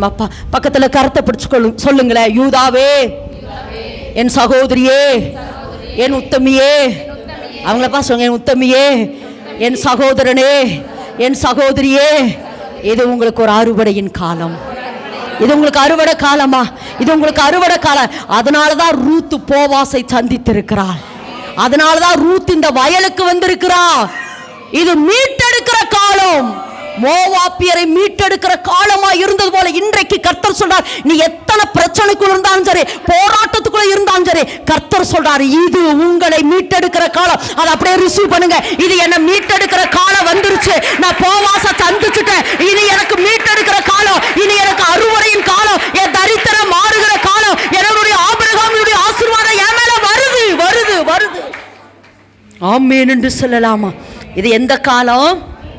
நல்லா சொல்லுங்க. இது எந்த காலம்? அறுவடையின் காலம், என்னை மீட்டெடுக்கிற காலம். கரெக்டா அந்த அறுவடையின் காலத்துல தான் ரூத்துமே நகோமியும் உள்ள வராங்க. ஏன்னா அந்த போவாஸ் வயல்ல இவங்க அறுத்து கொண்டிருந்தார்கள். இவங்க என்ன பண்ணிக்கிட்டு இருந்தாங்க? அறுவடை செஞ்சுட்டு தான் இருந்தாங்க. அறுவடையின் காலம். இன்னைக்கு இது ப்ராப்பர்சி எடுத்துங்க. இனி என் வாழ்க்கையில இதுவரைக்கும் நான் கண்ணீரோடு விதைத்தது எல்லாம் இனி நான் கம்பீரத்தோட, உண்மமா இனி கம்பீரத்தோட மகிமை வெளியரங்கமாக இந்த ஆண்டோரு மகிமையின் ஆண்டு, இந்த ஆண்டோரு மகிமையின் ஆண்டு. ரிசிவ். ஆமா, எலும்புகளுக்குள்ள, நரம்புகளுக்குள்ள, தசைகளுக்குள்ள நீ பட்ட எல்லா பிரயாசங்களுக்கும். இன்னொன்னு, இந்த போவாஸ் என்ன பண்ணிட்டு இருந்தாரா? கரெக்டா சொல்ல, நச்சுன்னு சொல்லுங்க பார்க்கலாம். படுத்திருந்தார். இந்த போவாஸ் என்ன பண்ணிட்டு இருந்தாரு? ஏன்னா அவர் எல்லாத்தையும் முடிச்சுட்டு ஓய்வு எடுத்துட்டு இருக்கிறார். அப்படின்னே நினைத்த நேரம் அறுவடை என்ன செஞ்சார்? அறுத்து எல்லாம் குவியலா குமிச்சு வச்சுட்டு, இனி விக்கிரவன் வந்தா கொடுவை கொடுக்கிறதுக்கு இவர் அங்கேயே அந்த களத்திலேயே படுத்து கொண்டிருந்தார். அப்படின்னு என்னன்னா, இந்த போவாஸ் செய்ய வேண்டிய எல்லா வேலைகளையும் செய்து முடித்து விட்டு அவர் படுத்திருக்கிறார். இது எதுக்கு அடையாள? நச்சுன்னு சொல்லுங்க பார்க்கலாம். இயேசு கிறிஸ்து நமக்காக எல்லாவற்றையும் முடித்து சிலுவையிலே முடித்து விட்டு நமக்காக அவர் ஓய்வெடுத்துக் கொண்டிருக்கிறார். அவர் நமக்காய் ஓய்வெடுத்துக் கொண்டிருக்கிறார் இரண்டாம் வருகைக்கு வருகிறதற்கு. உண்மைங்க, உண்மை. ஏன்னா ஏசப்பாவுடைய வேலை என்ன? நமக்குள்ள எந்த போர்வியை போத்த வந்தாரு? எந்த போர்வை? ஜீவ போர்வியை நமக்குள்ள போத்த வந்தாரு. அவர் நமக்காக வந்தார், காயப்பட்டார், அடிக்கப்பட்டார், பிழியப்பட்டார், சிலுவையில் அறையப்பட்டார், மரித்தார், மீண்டும் உயிரோடு கூட எழும்பி இப்ப எங்க போய் உட்கார்ந்து இருக்கிறாராமா? பிதாவினுடைய சிங்காசனத்தில் உட்கார்ந்து கொண்டிருக்கிறார். அவர் சும்மா உட்கார்ந்து இருக்கல, நமக்காய் பரிந்து பேசி கொண்டிருக்கிறார். ஜாக்லினுக்காக நான் ரத்தத்தை சிந்தி இருக்கிற ஜாக்லினை மீட்டெடுத்துருங்க. பிதாவை நோக்கி சொல்றாரு, ஜாக்லின் இவ்வளவு பாவம் பண்ணிட்டால, பரவாயில்ல, என் ரத்தத்தை பாருங்க, ரத்தத்தை பாருங்க, ரத்தத்தை பாருங்க.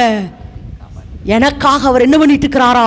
ஒரு பக்கம் பரிந்து பேசிட்டு இருக்கிறாரு, இன்னொரு பக்கம் அவர் படுத்திருக்கிறார் அல்லது ஓய்வெடுத்து கொண்டிருக்கிறார்.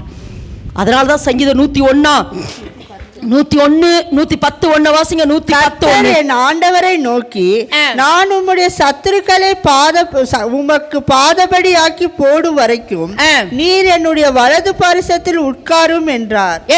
இது யாரு? தாவீது சொல்றாரு, கர்த்தர் என் ஆண்டவரை நோக்கி. அப்படின்னா பிதா ஏசப்பாவை பார்த்து சொல்லி இருக்கிறாரா? சரி, உன் வேலையெல்லாம் முடிச்சுட்டு இல்ல, அதாவது நீ நசுக்கிட்டு வந்துட்ட அப்படின்னு என்னன்னா, பாதி வேலைய அவர் முடிச்சுட்டார். சொல்லுங்க, பாதி வேலைய அவர் முடிச்சார், மீதி வேலைய நான் செய்யணும். சொல்லுங்க, நான் உண்மைமா சொல்லுங்க, பாதி வேலைய அப்படின்னு என்னன்னா, வானத்திலும் பூமியிலும் சகல அதிகாரத்தையும் எனக்கு கொடுக்கப்பட்டுச்சுன்னு சொல்லி அவர் வாங்கி நம்ம கையில கொடுத்துட்டாரு. ஆமா, நம்ம வாங்கி சும்மா அப்படியே வச்சிருக்கிறோம். நான் ஒரு சிலருக்கு ஜெபிக்கிற பொழுது கர்த்தர் என்று சொல்லுவார், ரெண்டு காரியத்தை சொல்லுவார். ஒன்று, பட்டயத்தையும் சொல்லுவார், சாவியும் சொல்லுவார். அப்படின்னா, உங்க கையில நான் பட்டயத்தை கொடுத்த மகளே, நிறைய பேத்துக்கு சொல்லியிருக்கிறார், உங்க கையில நான் பட்டயத்தை கொடுத்த, வெட்ட வேண்டிய நேரத்தில் வெட்டுற. உங்க கையில நான் சாவியை கொடுத்த, திறக்க வேண்டிய நேரத்தில் நீ திறக்கல. அப்ப என்ன சொல்லுவார்னா, உன் பட்டயமும் துருப்பிடிச்சிருச்சு, சாவியும் துருப்பிடிச்சிருச்சு. ஏன்னா நீ என்ன செய்யல? அந்த சாவியை பயன்படுத்தல. நிறைய பேர் அப்படிதான். தேவன் நமக்கு கொடுத்த அதிகாரம், தேவன் நமக்கு கொடுத்த வல்லமை, தேவன் நமக்கு கொடுத்ததான அபிஷேகத்தை என்ன செய்யல? பயன்படுத்த வேண்டிய நேரத்தில் பயன்படுத்தாம அப்படியே முடக்கி போட்டுட்டோம். நீங்க நினைச்சு பாருங்க, இப்போ யுத்தத்தில் நின்று கொண்டு இருக்கிற நம்ம கையில பட்டயம் இருக்குது, ஒருத்தர் நம்மளை வெட்ட வரா, ஐயோ வெட்ட வரா அப்படின்னு சொல்ல முடியுமா? என்ன பண்ணணும்? ஏயா, உங்க கையில தான் பட்டயம் இருக்கே, எடுத்து வெட்டியா. நிறைய நேரம் அப்படிதான் விட்டுட்டோம். உள்ள வந்துட்டானே எப்படியா உள்ள வந்தா? வெட்ட வேண்டிய நேரத்தில் வெட்டாம, பிசாசை எதிர்க்க வேண்டிய நேரத்தில் எதிர்க்காம, பிசாசும் அவனுடைய வல்லமையும் அழிக்க இயேசு கிறிஸ்து வெளிப்பட்டார். அந்த வெளிப்படுத்தின அந்த அபிஷேகத்தை நம்ம மேல வச்சிருக்கிறாரு. பிசாசை துரத்துங்கள், அப்பொழுது அவன் உங்களை விட்டு ஓடி போவான். இப்ப அவனை பார்த்து நம்ம ஓடிட்டு இருக்கிறோம். தேவன் சொன்னாரு, பிசாசு நம்ம கண்டு ஓடுவானா, ஆனா நம்ம என்ன சொல்றோம்? அவனை கண்டு நம்ம ஓடிட்டு இருக்கிறோம். ஆனா இன்னைக்கு நம்ம அதிகாரத்தை பயன்படுத்த தெரியலைங்க. நம்ம இன்னைக்கு அதிகாரத்தை பயன்படுத்த தெரியல, எல்லாம் துருப்பிடிச்சு அப்படியே போட்டு கிடக்குது, அப்படியே போட்டு கிடக்குது. அதுக்கு தான் சொல்றேன், பாதி வேலையை அவர் முடிச்சுட்டாரு. சொல்லுங்க, பாதி வேலையை அவர் முடிச்சார், மீதி வேலையை. ஏன்னா நான் தானே பிசாசு கையில கொடுத்தேன், ஆதாம் ஏவாள் தானே இந்த பூமியை பிசாசு கையில கொடுத்தாங்க. அப்ப நம்ம தான் என்ன செய்யணும்? மீட்டெடுக்கணும். அவனை அழிக்கிற அதிகாரத்தை தேவன் நம்ம கிட்ட கொடுத்திருக்கிறார். ஆமென் என்று சொல்லலாமா? ஆமென் என்று சொல்லலாமா? அவனை அழிக்கிற அதிகாரத்தை தேவன் நம்ம கையில கொடுத்திருக்கிறாரு. பாதி அவர் முடிச்சுட்டாரு, மீதியை நம்ம கையில கொடுத்துட்டு அவர் நம்ம எப்போ முடிப்போன அவர் பார்த்துட்டு இருக்கிறாருங்க. அவர் எதிர்பார்த்துட்டு இருக்கிறாரு, நீ எப்போ முடிப்ப. ஆனா நம்மளை வழி நடத்துறது யாரு? அதாவது அவர் சொன்னார், அதனால தான் சொன்னாரு, நான் போகிறேன், நான் போகிறது உங்களுக்கு நல்லது, நான் போனதுக்கு பின்பு யார் வருவா? தேற்றரவாளனாகிய பரிசுத்த. இப்ப பரிசுத்தாவியானவர் நம்மளை நடத்தி கொண்டிருக்கிறார். அதைத்தான் சொன்ன நகோமி ரூத்தை போவாசுக்கு நேராக அவர் கரெக்டா சொல்லி அனுப்புறா. நீ அந்த களத்துக்கு போமா, நீ சும்மா போக கூடாது, நீ குளிச்சுக்கோ, எண்ணெய் பூசிக்கோ, இதெல்லாம் ஆவிக்குரிய அர்த்தம். வஸ்திரத்தை போட்டுக்கோ, போட்டுட்டு என்ன செய்யணும்? அவர் படுக்கிற வரைக்கும் நீ காத்துரு. அவர் போய் படுத்ததுக்கு அப்புறம் அவருடைய காலடியில போய் படுத்துட்டு அந்த போர்வையை கொஞ்சம் நீ போத்திக்கோ. அழகா, அதெல்லாம் ஆவிக்குரிய அர்த்தம். அவருடைய பாதத்தடியில போய் உட்கார்ந்துக்கோ, பாதத்தடியில போய் உட்கார்ந்துக்கோ. இயேசு கிறிஸ்து அவர் இப்பொழுது ஓய்வெடுத்துக் கொண்டிருக்கிறார், ஓய்வெடுத்துக் கொண்டிருக்கிறார். அவர் ஓய்வெடுத்துக் கொண்டிருக்கிற இந்த நேரத்தில் நீ போய் சொல்லு, என் மேல உங்க போர்வையை விரியு, ஏனா நீர் சுதந்திரவாளி, என்னை காப்பாற்றுகிற கடமை உமக்கு தானே இருக்கிறது, உமக்கு தானே இருக்கு. ஒரு பாடல் பாடுவோமா? போவாஸ் போவா போர்வையால் என்னை மூடுமையா, ஏசையா ஏசையா உம் அன்பினால் என்னை மூடுமையா. போவா போவா போர்வையால் என்னை மூடுமையா, ஏசையா ஏசையா உம் அன்பினால் என்னை மூடுமையா. உந்தன் அடிமை நானையா, என்னை காப்பாற்றும் கடமை உமக்கையா. உந்தன் அடிமை நானையா, என்னை காப்பாற்றும் கடமை உமக்கையா. போவா போவா எல்லாரும், போர்வையால் என்னை மூடுமையா, ஏசையா ஏசையா உம் அன்பினால் என்னை மூடுமையா. போவா போவா போர்வையால் என்னை மூடுமையா, ஏசையா ஏசையா உம் அன்பினால் என்னை மூடுமையா. போவாஸ் படுத்திருக்கிறது போலதான். அதனால்தான் சொல்றாரு ஏசப்பா, பிதாவினுடைய சிங்காசனத்தில் அவர் உட்கார்ந்து இருக்கிறாரு. உன் வாழ்க்கையில வருகிற பிரச்சனை, போராட்டம், நிந்த, அவமானம், இதை எல்லாவற்றையும் ஜெயங்கொள்ளுகிறவன் எவனோ அவன் என்னோடு கூட பிதாவின் சிங்காசனத்தில் வீற்றிருப்பார். அதாவது அதுல 7 வார்த்தை, 7 ஜெயங்கொள்ளுதல் இருக்குதுமா. அது பரலோகத்துல நடக்கணுமா, பூமியில நடக்கணுமா? அதே உங்களுக்கு சந்தேகம். பரலோகத்தில் என்னங்க போராட்டம்? பூமியில தான் ஜெயிக்கணும். ஆமா, முதல்ல சொல்றாரு ஜெயங்கொள்ளுகிறவன் அவனுக்கு ஜீவ விருட்சத்தினுடைய கனி. அதை தான் போன வாரமே நான் சொன்னேன். ஆமா, இந்த பிரச்சனை, இந்த உலகத்துல போராட்டம், ஏன்னா அந்த ஜீவ விருட்சத்தினுடைய கனியை நம்ம புசிச்சாதான் நம்ம இந்த உலகத்துல ஒரு ஜெயம் உள்ள வாழ்க்கை. ஆமென் என்று சொல்லாமா? அப்ப ஜெயங்கொள்ளுகிறவன் அவனுக்கு ஜீவ விருட்சத்தின் கனி.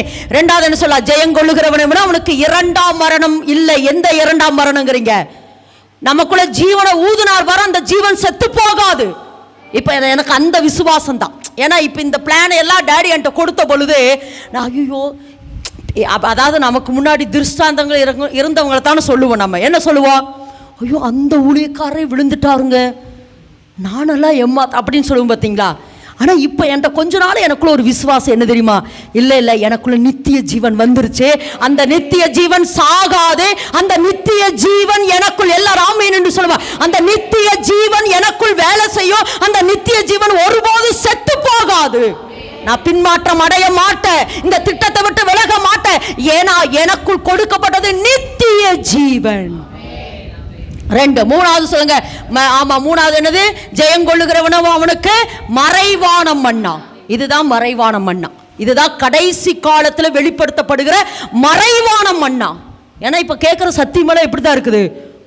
எப்படி இருக்குங்க? புதுசாதான் இருக்கு. ஆமாவா இல்லையா? புது ஆமா. இந்த நித்திய ஜீவனை குறித்து தேவன் பயங்கரமான மறைவான மன்னா. நாலாவது அடுத்து என்னன்னா, ஜெயங்கொள்ளுகிறவனோ அவனுக்கு ஜாதிகளுக்கு மேல அதிகாரம். இதெல்லாம் பூமியிலே நடக்குங்க. எதுக்கு இதை சொல்றேன்னா, கர்த்தர் உங்களை ஒரு சில பாதையில நடத்துற பொழுது அந்த பாதையில நீங்க ஜெயங்கொள்ளணும். நாலாவது, ஜெயங்கொள்ளுகிறவனோ உனக்கு ஜாதிகளின் மேல அதிகாரத்தை தருவ. ஆமா, ஜாதிகளுக்கு மேல, வியாதிகளுக்கு மேல, பிரச்சனைகளுக்கு மேல, போராட்டங்களுக்கு மேல. ஆமாம், கடந்த வாரத்தில் ஒரு சகோதரி வந்தாங்க, 4th ஸ்டேஜ் கேன்சர். கடந்த வாரத்தில் வந்தாங்க. ஆமாம், அந்த பிசாசு வெளியே வருது. அப்படி அவங்கள அந்த ஏன்னா எல்லோரும் போனதுக்கப்புறம் தான் அவங்கள நம்ம விடுதலை செஞ்சோம், விடுதலைக்குள்ளே அவங்கள நடத்தினோம். அப்போ அந்த டெவில் வந்து அப்போ இயேசுவி நாமத்தில் வெளியே அந்த ஆவி சொல்லுது, யார் அனுப்புனாங்க, எங்கிருந்து வந்த இது? ஏன்னா நான் ஏற்கனவே சொல்லியிருக்கிறேன், இந்த கேன்சர் வந்து ஒரு சர்ப்பத்தினுடைய இருள். அது உண்மைதான். அது சர்ப்பத்தினுடைய ஆவிதான். நெளிஞ்சு வந்து எடுத்துகிட்டு போனால் சரீரத்தில் இருந்தாலும் உருவுது. நான் போயிடுறேன் அப்படின்னு சொல்லி அவங்க ஆமாம் ஒரு அளவுக்கு சுகமாக இருக்கிறாங்க. ஏன்னா நான் அடிக்கடி சொல்லுவேன், ஒரு முறை கிடையாது, திரும்ப ஜபிக்கிற பொழுது அதுலேருந்து விடுதலை தந்துருவாருமா.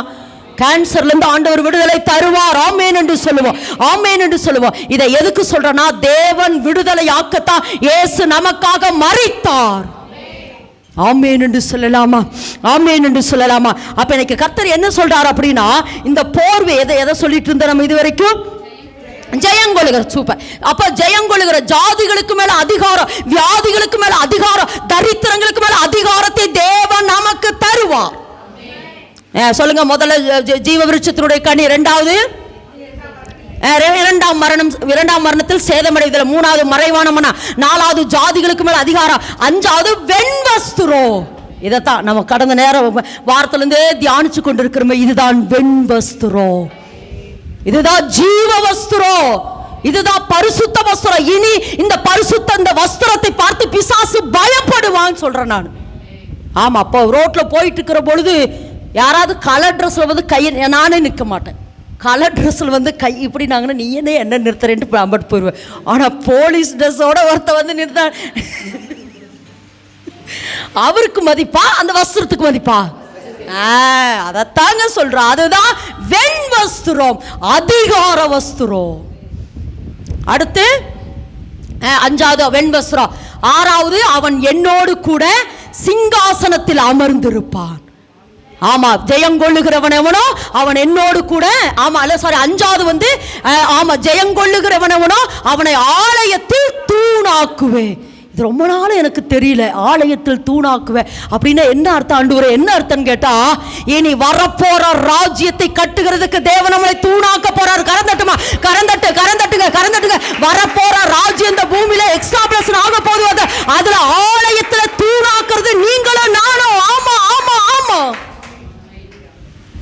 அடுத்து கடைசிதான். ஆமா, என்னோடு கூட அவன் ஜெயங்கொள்ளுகிறவன் எவனோ அவன் என்னோடு கூட சிங்காசனத்தில் அமர்ந்திருப்பான். கடைசி 21 வாசிங்கன்னா, என் ஜெயங்கொள்ளுகிறவன் அவன் எல்லாவற்றையும் சுதந்திரிப்பான். அதனால பிரச்சனை போராட்டத்தை கண்டு முடங்கிடாதீங்கம்மா. ஜெயங்கொள்ளணும். இந்த ஜெயங்கொள்ளுகிறவன் ஏன்னா அது சபைகளுக்கு கொடுக்கப்பட்ட வார்த்தை. அந்த 7 வித சபைகளுக்கு. அப்ப சபைக்குள்ள பிரச்சனை இருக்கு, குடும்பங்களுக்குள்ள பிரச்சனை இருக்கு, சரீரத்துல பிரச்சனை இருக்கு, போராட்டங்கள் இருக்கு. ஆனா இந்த 7 வித ஜெயத்தை நீங்கள் பெற்றுக்கொள்ளுகிற பொழுது இந்த 7 வித ஆசீர்வாதம். அதைத்தான் சொல்றார் இயேசு கிறிஸ்து, ஜெயங்கொள்ளுகிறவன் அவன் என்னோடு கூட பிதாவின் சிங்காசனத்தில் அவன் வீற்றிருப்பான். ஆமென் என்று சொல்லலாமா? ஆமென் என்று சொல்லாமா? சரி, அடுத்து ஓகேங்க. இப்போ போர்வி விரியுன்னு யார் கேட்டா? ரூத்து கேட்டா. போர்வி விரிச்சாரா இல்லையா? விரிச்சிட்டார். போர்வை அவன் மேல விரிச்சிட்டார். இப்போ போர்வை அவன் மேல விழுந்தபடினால என்ன பிளஸிங்? போர்வை அவன் மேல விழுந்தபடினால நல்ல விழுங்க. ரூத்து மோவாப் சந்ததி, சபிக்கப்பட்ட சந்ததி, அருவருக்கப்பட்ட சந்ததி, ஒதுக்கப்பட்ட சந்ததி. ஆனா போர்வை அவன் மேல வந்தபடினாலே இப்ப ஆபிரகாமுடைய வம்சம் அல்லது ஆபிரகாமுடைய அட்டவணை அல்லது ஆபிரகாம் இஸ்ரவேலுக்கு உண்டான அந்த காணியாட்சிக்கு சுதந்திரவாளியாய் மாற்றப்பட்டான். அதனால்தான் சொல்றோம், ஆபிரகாமின் மூலமாய் ஆபிரகாமுக்கு உண்டான அத்தனை ஆசீர்வாதங்களை யார் மூலமா என் மேல வருது? இயேசு கிறிஸ்து மூலமாய். அப்போ இந்த போவாஸ் என் மேல போர்வையை போட்டபடினால நான் யாருடைய சந்ததிக்குள்ள வந்துட்டேன்? ஆபிரகாமுடைய ஆசீர்வாதத்துக்குள்ள வந்துட்டேன். நான் இதுவரைக்கும் தரித்திரனா இருந்தேன். ஏன்னா திரும்ப சொல்றேன், இதுவரைக்கும் நான் எப்படி இருந்தேன்? தரித்திரனா இருந்தேன். ஆனா இப்ப இந்த போர்வை என் மேல வந்தபடினாலே ஆபிரகாமுடைய வம்சத்தினுடைய அட்டவணையில, அது ஆபிரகாமுடைய சந்ததியில, நீங்க வேதத்தை வாசிங்கன்னா மத்தேயுல வாசிக்கிற பொழுது இயேசு கிறிஸ்துவனுடைய வம்ச வரலாறு அப்படின்னு வாசிக்கிற பொழுது ஆபிரகாம், ஈசாக்கு, யாக்கோபு அப்படியே வர வர வர வர வர யாரு வந்துட்டா? ரூத்து வந்துட்டா. இயேசு கிறிஸ்துனுடைய, அதாவது எப்படி சொன்னானா, ரூத் இப்ப யாருன்னா இயேசு கிறிஸ்துனுடைய பாட்டி. அந்த வம்ச வழியிலே, ஆமென் என்று சொல்லாம, ஆபிரகாமுடைய வம்ச வழியில வந்துட்டா. அல்லது ஆபிரகாமுக்கு உண்டான அத்தனை ஆசீர்வாதம் இப்ப யார் மேல வந்துருச்சு? யார் மேல வந்துருச்சு? ரூத்து மேல வந்துச்சு. இப்ப நான் என் மேல போர்வு வந்தபடினாலே இப்ப ஆபிரகாமுக்கு உண்டான அத்தனை ஆசீர்வாதங்களும் ஆபிரகாம் வெள்ளியும் பொன்னையும் உடைய சீமானா இருந்தது போல இன்றைக்கு கர்த்தர் அந்த ஆபிரகாமுக்கு உண்டான அத்தனை ஆசீர்வாதம் ரிலீஸ் பண்ணுவ என் மேல வருது. ஆபிரகாமுக்கு உண்டான என் மேல போவாசின் போர்வை வந்தபடினாலே, ஏசப்பா போர்வை வந்தபடினாலே இனி நான் தரித்திரத்துல இல்ல, இனி நான் தரித்திரத்துல இல்ல, இனி நான் தரித்திரத்துல இல்ல, இனி நான் தரித்திரத்துல இல்ல, இனி நான் தரித்திரத்துல இல்ல. ஏனெனில் ஆபிரகாமுக்கு உண்டான அத்தனை ஆசீர்வாதங்கள் இயேசு கிறிஸ்து மூலமா என் மேல வருது. தரித்திரமாய் சபிக்கப்பட்டவளாய் இருந்த இந்த ரூத்து இப்போ போவாஸ் வயலுக்கு வந்து போவாசின் போர்வை அவ மேல வந்தபடினாலே ஆபிரகாமுக்கு உண்டான, இப்படி சொல்லாமே, ஆபிரகாமுடைய நிலம் அல்லது அந்த வம்ச வழியில வந்த நிலம் அங்க இருந்தது. இப்ப ரூத்து மோவாப்புக்குள்ள இருந்து இங்க வந்தபடினாலே ஆபிரகாமுடைய வம்ச வழியில வந்த அந்த நிலத்துக்கு அவள் சொந்தக்காரியாய் மாறிவிட்டாள். ஆமென் என்று சொல்லாமா? அப்ப இன்னைக்கு கர்த்தர் என்ன சொல்றாருன்னா, உங்க மேல அந்த போர்வை விழுந்தபடினாலே ஆபிரகாமுக்கு உண்டான அத்தனை ஆசீர்வாதங்களும் சீமானாய் சீமாட்டியாய், நான் திரும்பவும் சொல்றேன், பூமியின் வம்சங்கள் எல்லாம் உனக்குள் ஆசீர்வதிக்கப்படுகிறதான நீ ஆசீர்வாதமாய் இருப்ப. நீ நல்லா அந்த வார்த்தை சொல்லு, இனி நான் ஆசீர்வாதமாய் இருப்பேன், இனி நான் ஆசீர்வாதமாய் இருப்பேன். பூமியின் வம்சங்கள் எல்லாம் எனக்குள் எனக்குள் எனக்குள் எனக்குள் ஆசீர்வதிக்கப்படுகிறேன். அந்த சந்ததிக்குள்ள நான் வந்துட்டேன். ஆமென் என்று சொல்லலாமா?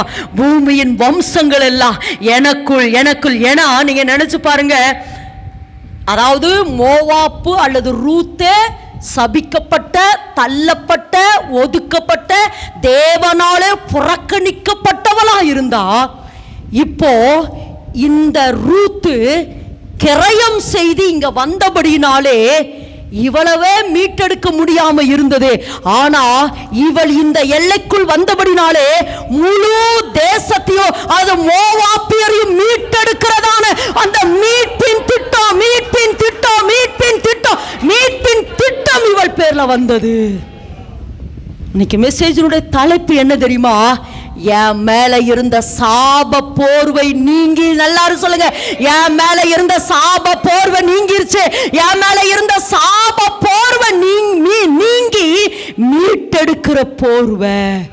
நீங்க யாருமா? நீங்க நல்ல விளைங்க. உங்க மேல இன்னைக்கு ஒரு ஐடென்டி வைக்கிற, உங்க மேல இன்னைக்கு உங்க நெத்தியில நான் எழுதி ஒரு வார்த்தை சொல்றேன். நீங்க யாரு தெரியுமா?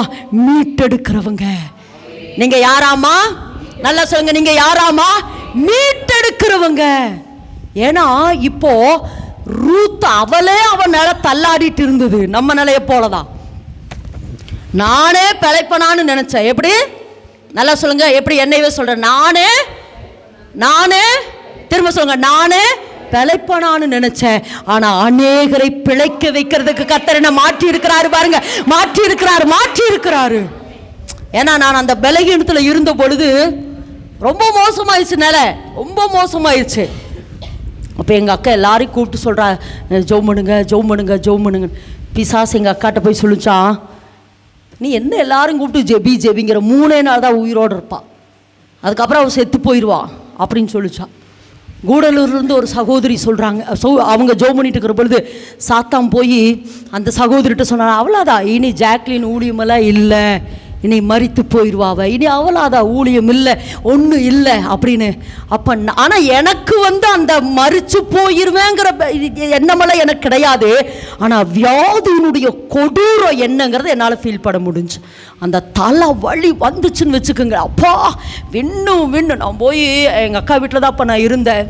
அந்த டாய்லெட்டில் போய் உட்காந்து அழுவேன். ஆண்டவரே எசேக்கியேல் நினச்ச போல என்னை நினச்சிக்குங்க ஆண்டவரே, எசேக்கியா ராஜாவை நினச்சது போல என்னை நினச்சிக்குங்க. நான் உங்களுக்கு முன்பாக நீங்கள் என்ன சொன்னாலும் நான் கீழ்ப்படிஞ்சினே ஆண்டவரே, என்னை நினச்சிக்குங்கன்னு எத்தனையோ நான் அழுது இருக்கிறேன்.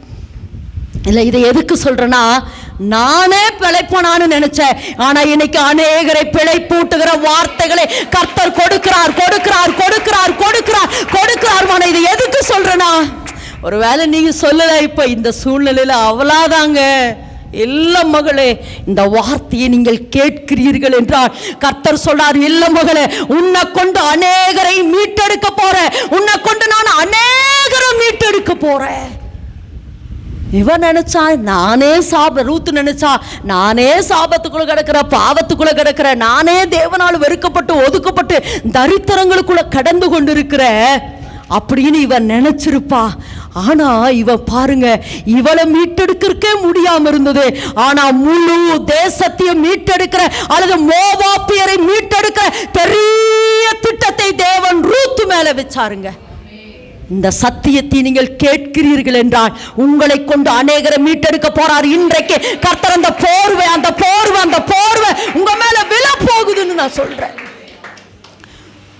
ஒருவேளை நான் படிக்கல, எப்படி பணம் இல்லை, பதவி இல்லை, அது ஒன்றுமே வேண்டாங்க. என் அனுபவத்தில் சொல்கிறேன், ஒன்றுமே வேண்டாங்க.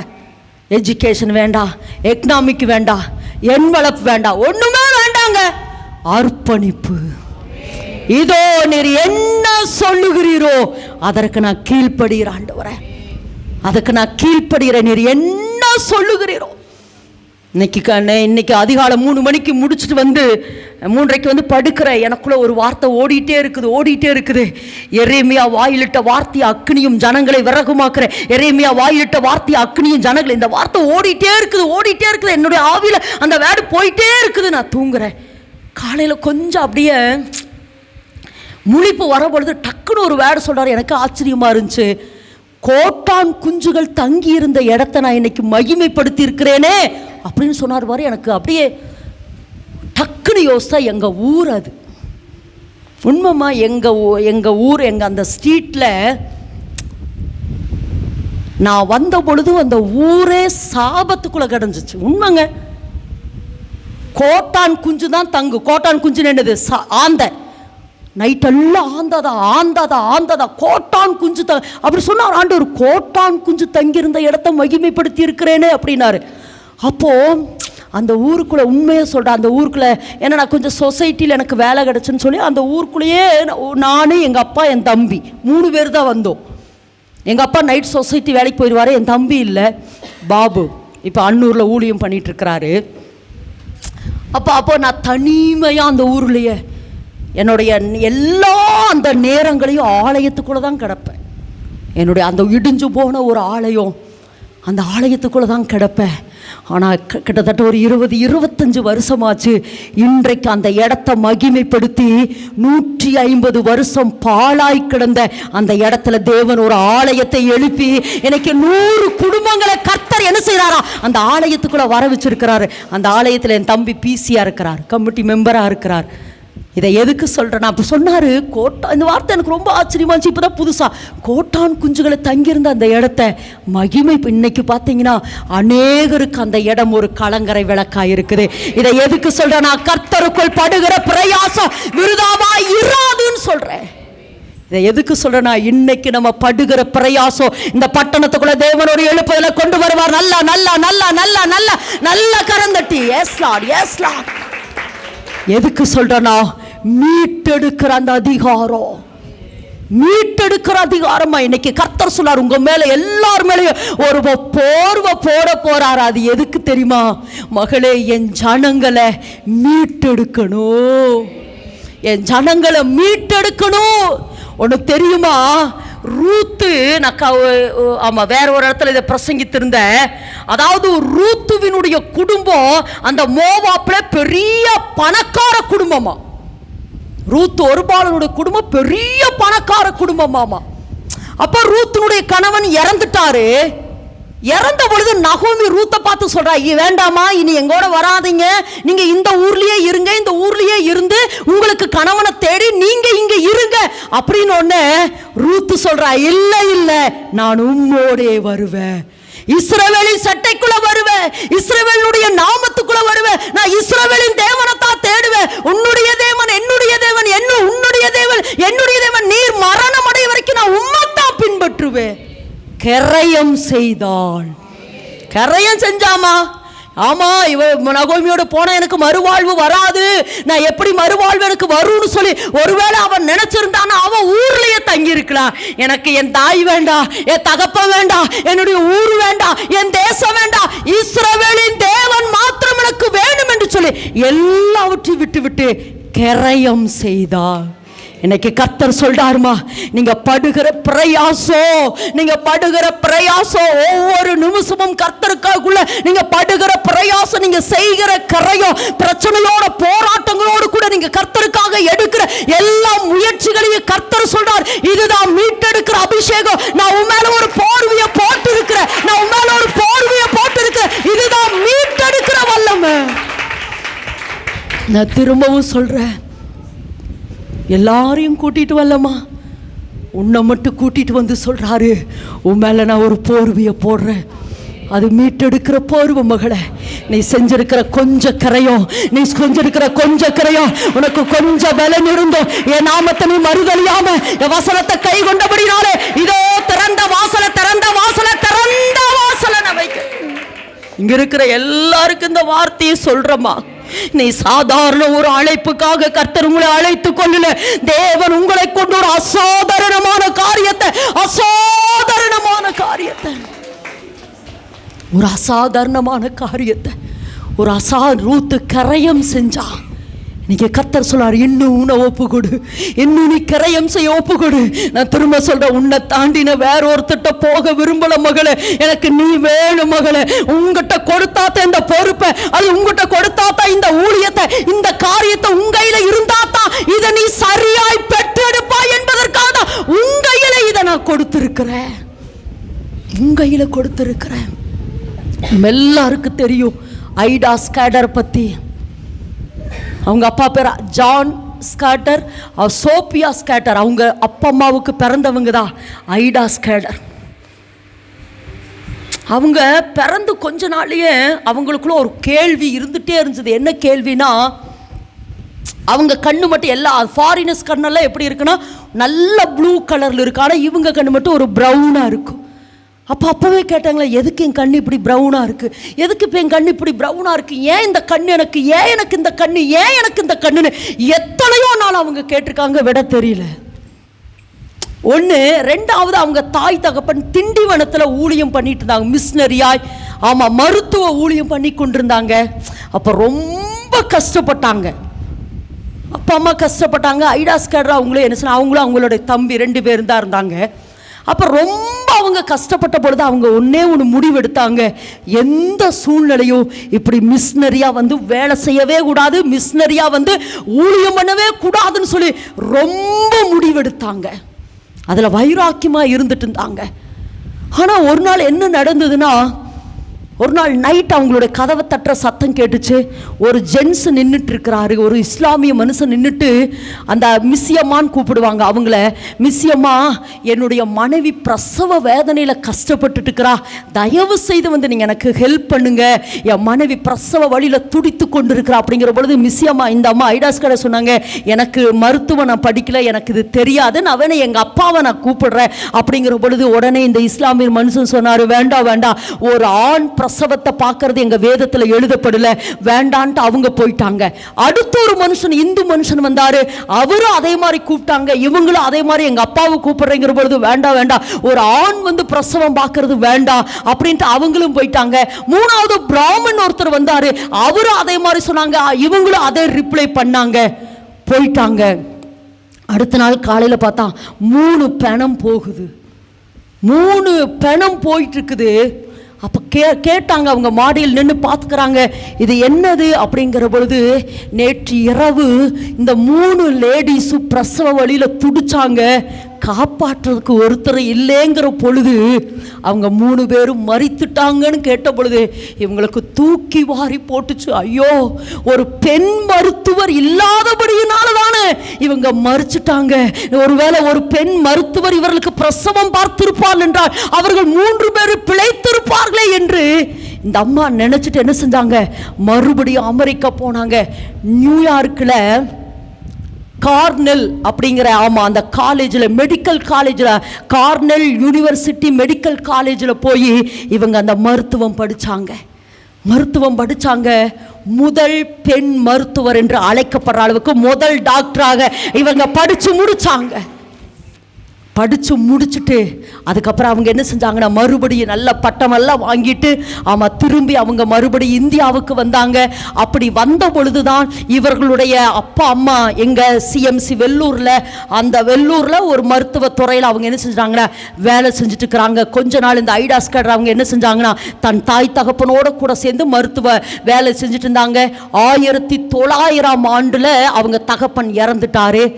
இறந்ததுக்கு அப்புறம் இவங்க என்ன செஞ்சாங்கன்னா மருத்துவத்தை பார்த்துட்டு இருந்தாங்க. 1902 ஆண்டு இவங்க அந்த இடத்துல ஒரு மருத்துவ கல்லூரியை கட்டி என்ன செஞ்சாங்கன்னா, ஒரு பக்கம் மருத்துவம் பார்த்தாங்க, இன்னொரு பக்கம் ஐயோ நான் மறிச்சிட்டேனா எனக்கு பின்னாடி பெண் மருத்துவர்கள் இல்லையேங்கிறதுக்காகத்தான் மெடிக்கல் காலேஜ் கட்டி இன்னைக்கு வரைக்கும் சிஎம்சி வெள்ளூர் அந்த ஹாஸ்பிட்டல் இன்னைக்கு வரைக்கும் இயங்கி கொண்டிருக்கிற காரணம் என்ன தெரியுமா?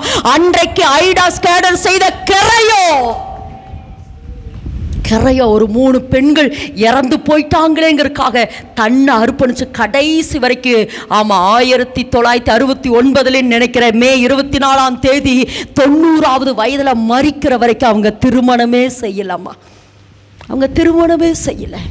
இதை எதுக்கு சொல்றேன்னா, ஒரு மனுஷனுடைய கரையை இன்னைக்கு வரைக்கும் வாழ்ந்து கொண்டு இருக்குதுல்லமா. அநேக மெடிக்கல் காலேஜில் படிக்கிற நிறைய பெண் பிள்ளைகள் அங்கதான் படிக்கிறாங்க, ஃபாரின்ல இருந்தெல்லாம் வந்து அங்கதான் படிக்கிறாங்க. காரணம் என்ன தெரியுமா? இது எதுக்கு சொல்றேன்னா, ஒரு மனுஷனுடைய கிரயம் இன்னைக்கு கர்த்தர் சொல்றாருமா, மீட்டெடுக்கிறதுக்காக உன்ட கர்த்தர் கிரயத்தை எதிர்பார்த்து கொண்டிருக்கிறான். நீ செய்யணும், இன்னும் ஒப்பு கொடுக்கணும். இந்த வேகம் போதாது, இந்த வேகம் நமக்கு போதாது, இந்த வேகம் போதாதுமா. இன்னும் நம்ம எழும்பணும். இந்த தேசத்தை, இந்த பட்டணங்களில் நிறைய ஜனங்க பாருங்க, நிறைய ஜனங்க வியாதிகளினால வியாதிதா முடிஞ்சிருச்சு. கடந்த நாட்களில் பிரசங்கம் பண்ணிட்டு போயிட்டேன். எங்கள் டீமில் இருக்கிற ஒருத்தர் எனக்கு வாய்ஸ் மெசேஜ் பண்ணியிருந்தாங்க. அந்த வேர்டு எனக்கு ரொம்ப பிடிச்சிச்சு. அவங்க சொன்னாங்க, இந்த வேர்டு ரொம்ப பயங்கரமான ஒரு வேர்டு, மரணமானது ஜீவனாலே விழுங்கப்படுங்கிற இந்த வார்த்தை புதுசாக இருந்தது எங்களுக்கு அப்படின்னு சொல்லிட்டு ஒரு வார்த்தை சொன்னாங்க. ஒரு வியாதி வந்துட்டா அவ்வளோதான், இனி மரணம் தான் நமக்கு தலையெழுத்துன்னு இன்னைக்கு எத்தனையோ பேர் இருக்கிறாங்க. இல்ல, மரணம் தலையெழுத்து அல்ல, ஜீவ உடைய நம்ம மேல போட்டுட்டா ஜீவன் நமக்குள்ள வரும். வியாதி வந்துட்டா இன்னைக்கு கிறிஸ்தவர்கள் கூட அப்படிதானே நினைக்கிறோம். கேன்சர் வந்துட்டா இனி அவ்வளோதான், கிட்னி ஃபெயிலியர் ஆயிட்டா இனி அவ்வளோதான், ஹார்ட் ஃபெயிலியர் ஆயிட்டா இனி அவ்வளோதான். ஏன் நமக்கு நிறைய சாட்சிகள் இருக்குது. எங்களுக்கு தெரிந்த ஒரு அண்ணன், அவருக்கு கணையமே இல்லைங்க, கணையமே இல்லை அவருக்கு. எங்களுக்கு தெரிந்த ஆவிக்குரிய அண்ணன், அவருக்கு கணையமே இல்லை.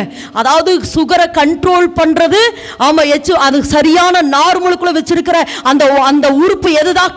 கணையமே இல்லைங்க. இன்னைக்கு பயங்கரமான நாசரேத்துல ஒரு ஊழியத்தை அவர் செஞ்சுட்டு இருக்கிறார். எதுக்கு சொன்னா, மரணமானது ஜீவனாலே விழுங்கப்படும். கணையம் மட்டும் இல்லை, அவருடைய சரீர ஜீரண உறுப்புகளில் 300 கிராம் இல்லையா? 300 கிராம். இன்னைக்கு அவர் உயிரோடு இருக்கிறாருங்க. இன்னைக்கு அவர் உயிரோடு இருக்கிறார். சந்ததியா அடுத்த ஜெனரேஷன் இன்னைக்கு எழும்பிருச்சு. அவங்களுடைய மகன் எங்க குஜராத்தில் மினிஸ்ட்ரி பண்ணிட்டு இருக்கிறாங்க. இதை எதுக்கு சொல்றேனா, மரணம் முடிவு இல்ல, ஜீவனை கொடுக்க இயேசு இந்த பூமிக்கு வந்திருக்கிறார். இதே கோயம்புத்தூர்ல கர்ப்பப்பையே இல்லாத ஒரு ஆன்டிக்கு கர்த்தர் ஆண்பிளைய கொடுத்தார். அதாவது அவங்க கர்ப்பப்பையே இல்லைன்னு சொல்லிட்டாங்க டாக்டர். உங்களுக்கு குழந்தையே பிறக்காது, கர்ப்பப்பையே உங்களுக்கு இல்லைன்னு சொல்லிட்டாங்க. ஆனா அவங்க ஜெபித்தாங்க, இல்ல என் சரீரத்தை நீ உண்டாக்குற பொழுது அப்படி உருவாக்கல ஆண்டவரே அப்படின்னு சொல்லி, இல்ல எனக்கு ஒரு பிள்ளை வேணும், எனக்கு ஒரு ஆண் பிள்ளை வேணும்னு சொன்னாங்க. கருத்தரிச்சாங்க. போய் ஸ்கேன் பண்ணி பார்த்தா கருப்பை இருந்தது. குழந்தை பெற்றதுக்கு அப்புறம் கருப்பைய காணுங்க. உண்மை, இது சாட்சி. இன்னைக்கு அந்த தம்பி உயிரோடு இருக்கிறார். இன்னைக்கு ஊழியம் பண்ணிட்டு இருக்கிறாரு. எதுக்கு இதை சொல்றேன்னா, வியாதி வந்தா முடிஞ்சிச்சுன்னு நினைச்சு வாழுகிற இந்த உலகத்தில் கிறிஸ்தவர்களுக்கு கூட இந்த ஞானம் இல்லையே. இயேசு எனக்காக மரிச்சு ரத்தத்தை சிந்தி இருக்கிறாரு. நான் ஜீவ உடதான் போடுவேன், எனக்கு ஜீவன் வேணும்னு சொல்றேன். இன்னைக்கு மன்றாடாத எத்தனை பேர் இருக்கிறாங்க? இந்த ஞானம் இல்லாம, இந்த அறிவு இல்லாம, இன்னைக்கு வியாதி வந்துட்டு அவளாத செத்து போயிட்டோம் அப்படின்னு நினைத்து கொண்டு இருக்கிற இந்த உலகத்துல, இல்ல மரணமானது ஜீவனாலே விழுங்கப்படுங்கிற இந்த சத்தியம் எங்களை அனலாக்கி இருக்குது. இன்னைக்கு கர்த்தர் சொல்றாருமா, உங்களை கிட்ட கர்த்தர் எதுக்கு பேசுறாருன்னா, நீதான் மீட்டெடுக்கணும். ரூத்தை கர்த்தர் தேடி வந்தது போல இன்னைக்கு கர்த்தர் உங்களை தேடிக்கொண்டிருக்கிறார். நீதான் மீட்டெடுக்கணும். அப்போ அந்த போர்வையை குறித்து பேசிட்டு, அப்போ நாங்கள் சரி ஆண்டவரே, நாங்கள் மீட்டெடுக்கணும்னா என்ன செய்யணும்? இதை நான் கேட்டுகிட்டே இருக்கிறேன். 2-3 நாளாக தொடர்ந்து நான் கேட்குறேன். கர்த்தர் எனக்கு ஒன்று கற்றுக் கொடுத்தாரா, அதை நான் உங்களுக்கு கற்றுக் கொடுக்குறேம்மா, இதை நீங்கள் எல்லா இடத்துல நீங்கள் செய்யணும். அப்போ கர்த்தர் என்கிட்ட சொன்னார், மகளே, நான் தான் உனக்கு ஜீவனை கொடுத்துட்டுனுல, ஜீவ போர்வியு மேலே போட்டுட்டுனுல, அந்த ஜீவன் நமக்கு எப்படி பரிபூர்ணமடைதாமா? நித்திய ஜீவனாய் நமக்குள்ள என்ன அந்த ஜீவன் நமக்குள்ள எப்படி பரிபூர்ணமடைது? நல்லா சொல்லுங்க. கடந்த நாட்களை தியானிச்சு அந்த ஜீவன் நாளுக்கு நாள் ஏன்னா திருடவும் கொல்லவும் அழிக்கவும் வருகிறான் என்று வேறொன்றுக்கு வர நானாவைகளுக்கு ஜீவன் உண்டாயிருக்கும். அந்த ஜீவன் அப்போ அந்த ஜீவன் எனக்குள்ள வந்து அது பரிபூர்ணப்பட அந்த ஜீவன் பேர் என்னது? நித்திய ஜீவன். அப்போ ஏசப்பா எனக்கு சொல்லி கொடுத்தாரு, நீ எல்லா இடத்துக்கும் போகிற இடத்திலெல்லாம் சொல்லு, இந்த பட்டணத்துல நான் நித்திய ஜீவனை பேசுகிறேன். நித்திய ஜீவன் உண்டாகட்டும், நித்திய ஜீவன் உண்டாகட்டும். முதல்ல உங்க வீட்டுக்குள்ள சொல்லுங்க. ஏன்னா எனக்கு இதை கர்த்தர் எப்படி சொன்னார்னு சொல்ல, நித்திய ஜீவன் என்றால் எனக்கு இன்னொரு அர்த்தத்தை சொல்லி கொடுத்துருக்கார் புதுசா. நித்திய ஜீவன் என்றால் உயிர்ப்பிக்கிற வல்லமை. எல்லாருமா நித்திய ஜீவன் என்ன அர்த்தம்? திரும்ப சொல்லுங்க. நித்திய ஜீவன் என்ன அர்த்தம்? உயிர்ப்பிக்கிற வல்லமை. அப்போ நீங்க சொல்லுங்க உங்க கணவனுக்குடைய, ஏன்னா நான் ஏற்கனவே சொல்லி இருக்கிறேன் பத்தியா, நம்மளுடைய அது கணவனாகட்டும் மனைவியாகட்டும் அல்லது எந்த மனுஷனாகட்டும், அந்த மனுஷனுக்குள்ள முதல்ல எந்த சாயல் இருந்தது? தேவ சாயல் இருந்தது. அந்த தேவ சாயல் செத்து போன நாள், அந்த தேவ சாயல் செத்து போனாலே இப்ப எல்லாருக்கும் எந்த சாயல் வந்துருச்சு? பிசாசு சாயல் வந்துருச்சு. எந்த சாயல் வந்துருச்சு? அதனால்தான் நேசிக்க வேண்டிய மனைவியாகட்டும் கணவனாகட்டும் பிள்ளைகளாகட்டும் ஏசப்பா சாயலை வெளிப்படுத்தாம பிசாசின் சாயலை வெளிப்படுத்திட்டு இருக்கிறோம். குடும்பத்துக்குள்ளேயும் மன்னிக்க முடியல, குடும்பத்துக்குள்ளேயே கசப்புகள். ஏன்னா இதெல்லாம் யாருடைய சாயல்? பிசாசுடைய சாயல். அப்போ நீ ஒவ்வொருவரையும் பார்த்து, உன் கணவனை பார்த்து பேசு, இயேசுவின் நாமத்தில் என் கணவனுக்குள்ள நித்திய ஜீவன் உண்டாகட்டும். உன் மனைவியை பார்த்து பேசு. இதை பேசிட்டே இரு. ஏன்னா நான் ஏற்கனவே சொல்லி இருக்கிறேன். அதாவது நான் இயேசு வேதத்தில் வாசிக்கிறோம், பூமியானது ஒழுங்கின்மையும் வெறுமையுமாய் ஆழத்தின் மேல் என்ன இருந்தது? இருள் இருந்தது. இது மனுஷன்தான். பூமியானது ஒழுங்கின்மையும் வெறுமையும் ஆழத்தின் மேல் இருள். அப்ப இந்த மனுஷனுக்குள்ள ஒழுங்கின்மை இருக்குது, வெறுமை இருக்குது, அடுத்து என்ன இருக்குது? இருள் இருக்குது. சொல்லுங்க. ஒழுங்கின்மை இருக்குது, வெறுமை இருக்குது, இருள் இருக்குது. இப்ப இந்த இருளுக்கு மேல ஆவியானவர் என்ன செஞ்சிருக்கிறார்? அசைவாடிட்டே இருக்கிறார். அப்படின்னா என்னன்னா, நீ எப்ப வழி திறப்பான உள்ள வருவ, எப்ப நீ வழி உண்மைங்க. நீ எப்போ வழி திறப்ப நான் உள்ள வந்திருப்ப, நீ எப்போ வழி திறப்ப இந்த இருளை எப்போ நீ விளக்குவ, இந்த இருளை எப்போ நீ விளக்குவ, நான் உள்ள வருவேன். ஆவியானவர் என்ன பண்ணிட்டே இருக்கிறாரா? அசைவாடிட்டே இருக்கிறாரு. அப்படி ஆவியானவர் அசைவாடி கொண்டே இருக்கிற பொழுது தேவன் பேசுகிறார், வெளிச்சம் உண்டாக கடவுது. என்ன ஆச்சு? வெளிச்சம் வந்தது. அப்போ அதைத்தான் சொல்லும் போது பாதி வேலையை அவரு முடிச்சிட்டாரு, மீதி வேலையை நம்மகிட்ட கொடுத்துட்டாரு. நீ சொல்லு, என் கணவனுக்குள்ள என்ன உண்டாகணும்? நித்திய ஜீவன். அது நித்திய ஜீவன் என்றால் என்ன அர்த்தம்? இப்பதான் சொன்ன, உயிர்ப்பிக்கிற ஆவி. அப்ப என் கணவனுக்குள்ள என்ன உண்டாகணும்? உயிர்ப்பிக்கிற ஆவி. சொல்லுங்க, என் கணவனுக்குள்ள எதை உயிர்ப்பிக்கப்படணும்? எதை உயிர்ப்பிக்கப்படணும்? தேவ சாயல். எந்த சாயல்? அப்ப சொல்லு, என் கணவனுக்குள்ள நித்திய ஜீவன் உண்டாகட்டும், என் மனைவிக்குள்ள நித்திய ஜீவன் உண்டாகட்டும், என் பிள்ளைகளுக்குள்ள நித்திய ஜீவன் உண்டாகட்டும். இந்த பட்டணத்தை பார்த்து சொல்லு, என்னுடைய பட்டணத்துல நித்திய ஜீவன் உண்டாகட்டும், வெளிச்சம் உண்டாகட்டும், வெளிச்சம் உண்டாகட்டும், வெளிச்சம் உண்டாகட்டும். நீ சொல்லிட்டே இருமா, நீ சொல்லிட்டே இரு. இயேசு சொன்னா உடனே நடந்துச்சு, நான் சொன்னா நடக்கலையே. இதை நிறைய நேரம் சொல்றோம். நானும் 10 வருஷமா சொல்றேங்க, நானும் 10 வருஷமா. இதுக்கு தான் நான் சொன்னேன், போன வாரமே சொன்னேன். ஏன்னா நமக்குள்ள அந்த கனியை சாப்பிட்டனால எந்த சாயல் வந்துருச்சு? பிசாசின் சாயல் வந்து இப்போ என்ன எதை பேசினாலும் ஆமாம், அது நான் கெட்டது பேசினா சீக்கிரம் நடந்துருது, நல்லது பேசினா நடக்க மாட்டேங்குது. ஏன்னா என்னுடைய ரத்தமெல்லாம் இப்போ யாருடைய சாயலாக இருக்குது? பிசாசுடைய சாயல். அப்போ நீ வெளிச்சத்தை பேச பேச அந்த கடந்த வாரத்தில் சொன்னது போல அந்த மரண போர்வை என்னை விட்டு நீங்கணும்னா ஜீவ போர்வை. அப்போ நீ ஜீவன நித்திய ஜீவனை திரும்ப திரும்ப பேச பேச பேச எனக்குள்ள இருக்கிற சாத்தானின் அதிகாரங்கள் எல்லாம் உறிந்து கொள்ளப்பட்டு ஏசப்பானுடைய அதிகாரம் எனக்குள்ள வரும். அந்த ஏசப்பானுடைய அதிகாரம் என் மேல வர வர வர வர வரத்தான் நான் என்ன பேசினாலும் டக்குன்னு நடக்கும். இதுக்கு ஒரு அக்கினி நாவு வேணும், அது வேற மெசேஜ். அது ஒரு அக்கினி நாவு, அது பரிசுத்த ஆவியானவர். ஆமென் என்று சொல்லாமா? அக்கினி நாவுகள் எல்லார் மேலே இறங்கினது, அது வேற டாபிக், அங்க போக வேண்டாம். இப்போ நீங்க எதை பேசணும்? நித்திய ஜீவனை உயிர்ப்பிக்கிற வல்லமை. நான் பேச பேச சொல்லிட்டே இருமா. ஒருவேளை நானா உண்மையை சொல்லுங்க, நான் பார்க்கறேன், நான் சாட்சியை பார்க்கறேன். நான் என்ன பேச சொல்றாரோ நான் பேசுறேன், அது நடக்குதுங்க, அது நடக்குது. ஏன்னா நான் எனக்குள்ள அது நிறைய டிரான்ஸ்ஃபர்மேஷன் அல்லது மறுரூபமாகி கொண்டே வரனால நான் பேசுகிற வார்த்தை நடக்குது. இன்னைக்கு கர்த்தர் சொல்றார், இல்ல இன்னையிலிருந்து நீ பிராக்டிஸ் பண்ணு, நீ சொல்லிட்டே இரு. என் கணவனுக்குள்ள இருக்கிறதான ஸ்வாபங்கள், என் மனைவிக்குள்ள இருக்கிற ஸ்வாபங்கள், ஒருவேளை கீழ்ப்படியாத குணங்கள், என் பிள்ளைகளுக்கு இருக்கிறதான அசுத்த குணங்கள் எல்லாம் இயேசுவின் நாமத்துல மாறட்டும். என் பிள்ளைகளுக்குள்ள நான் நித்திய ஜீவனை பேசுறேன்னு சொல்ல அது என்ன செய்ய? நான் உயிர்ப்பிக்கப்பட்டுட்டே இருக்கிறேன். எல்லாரும் அப்படி எழும்பி நிற்கலாமா? வெளிச்சம் உண்டாக கடவுது. வெளிச்சம். நீ பட்டணத்தை பார்த்து சொல்லு, தேசத்தை பார்த்து சொல்லு, உன் கணவனை பார்த்து சொல்லு, உன் மனைவியை பார்த்து சொல்லு, உன் பிள்ளைகளை பார்த்து சொல்ல. இதுதான் நீ மீட்டெடுக்கிற வல்லமை. இதை நீ சொல்ல நீங்கள் மீட்டெடுத்து கொண்டு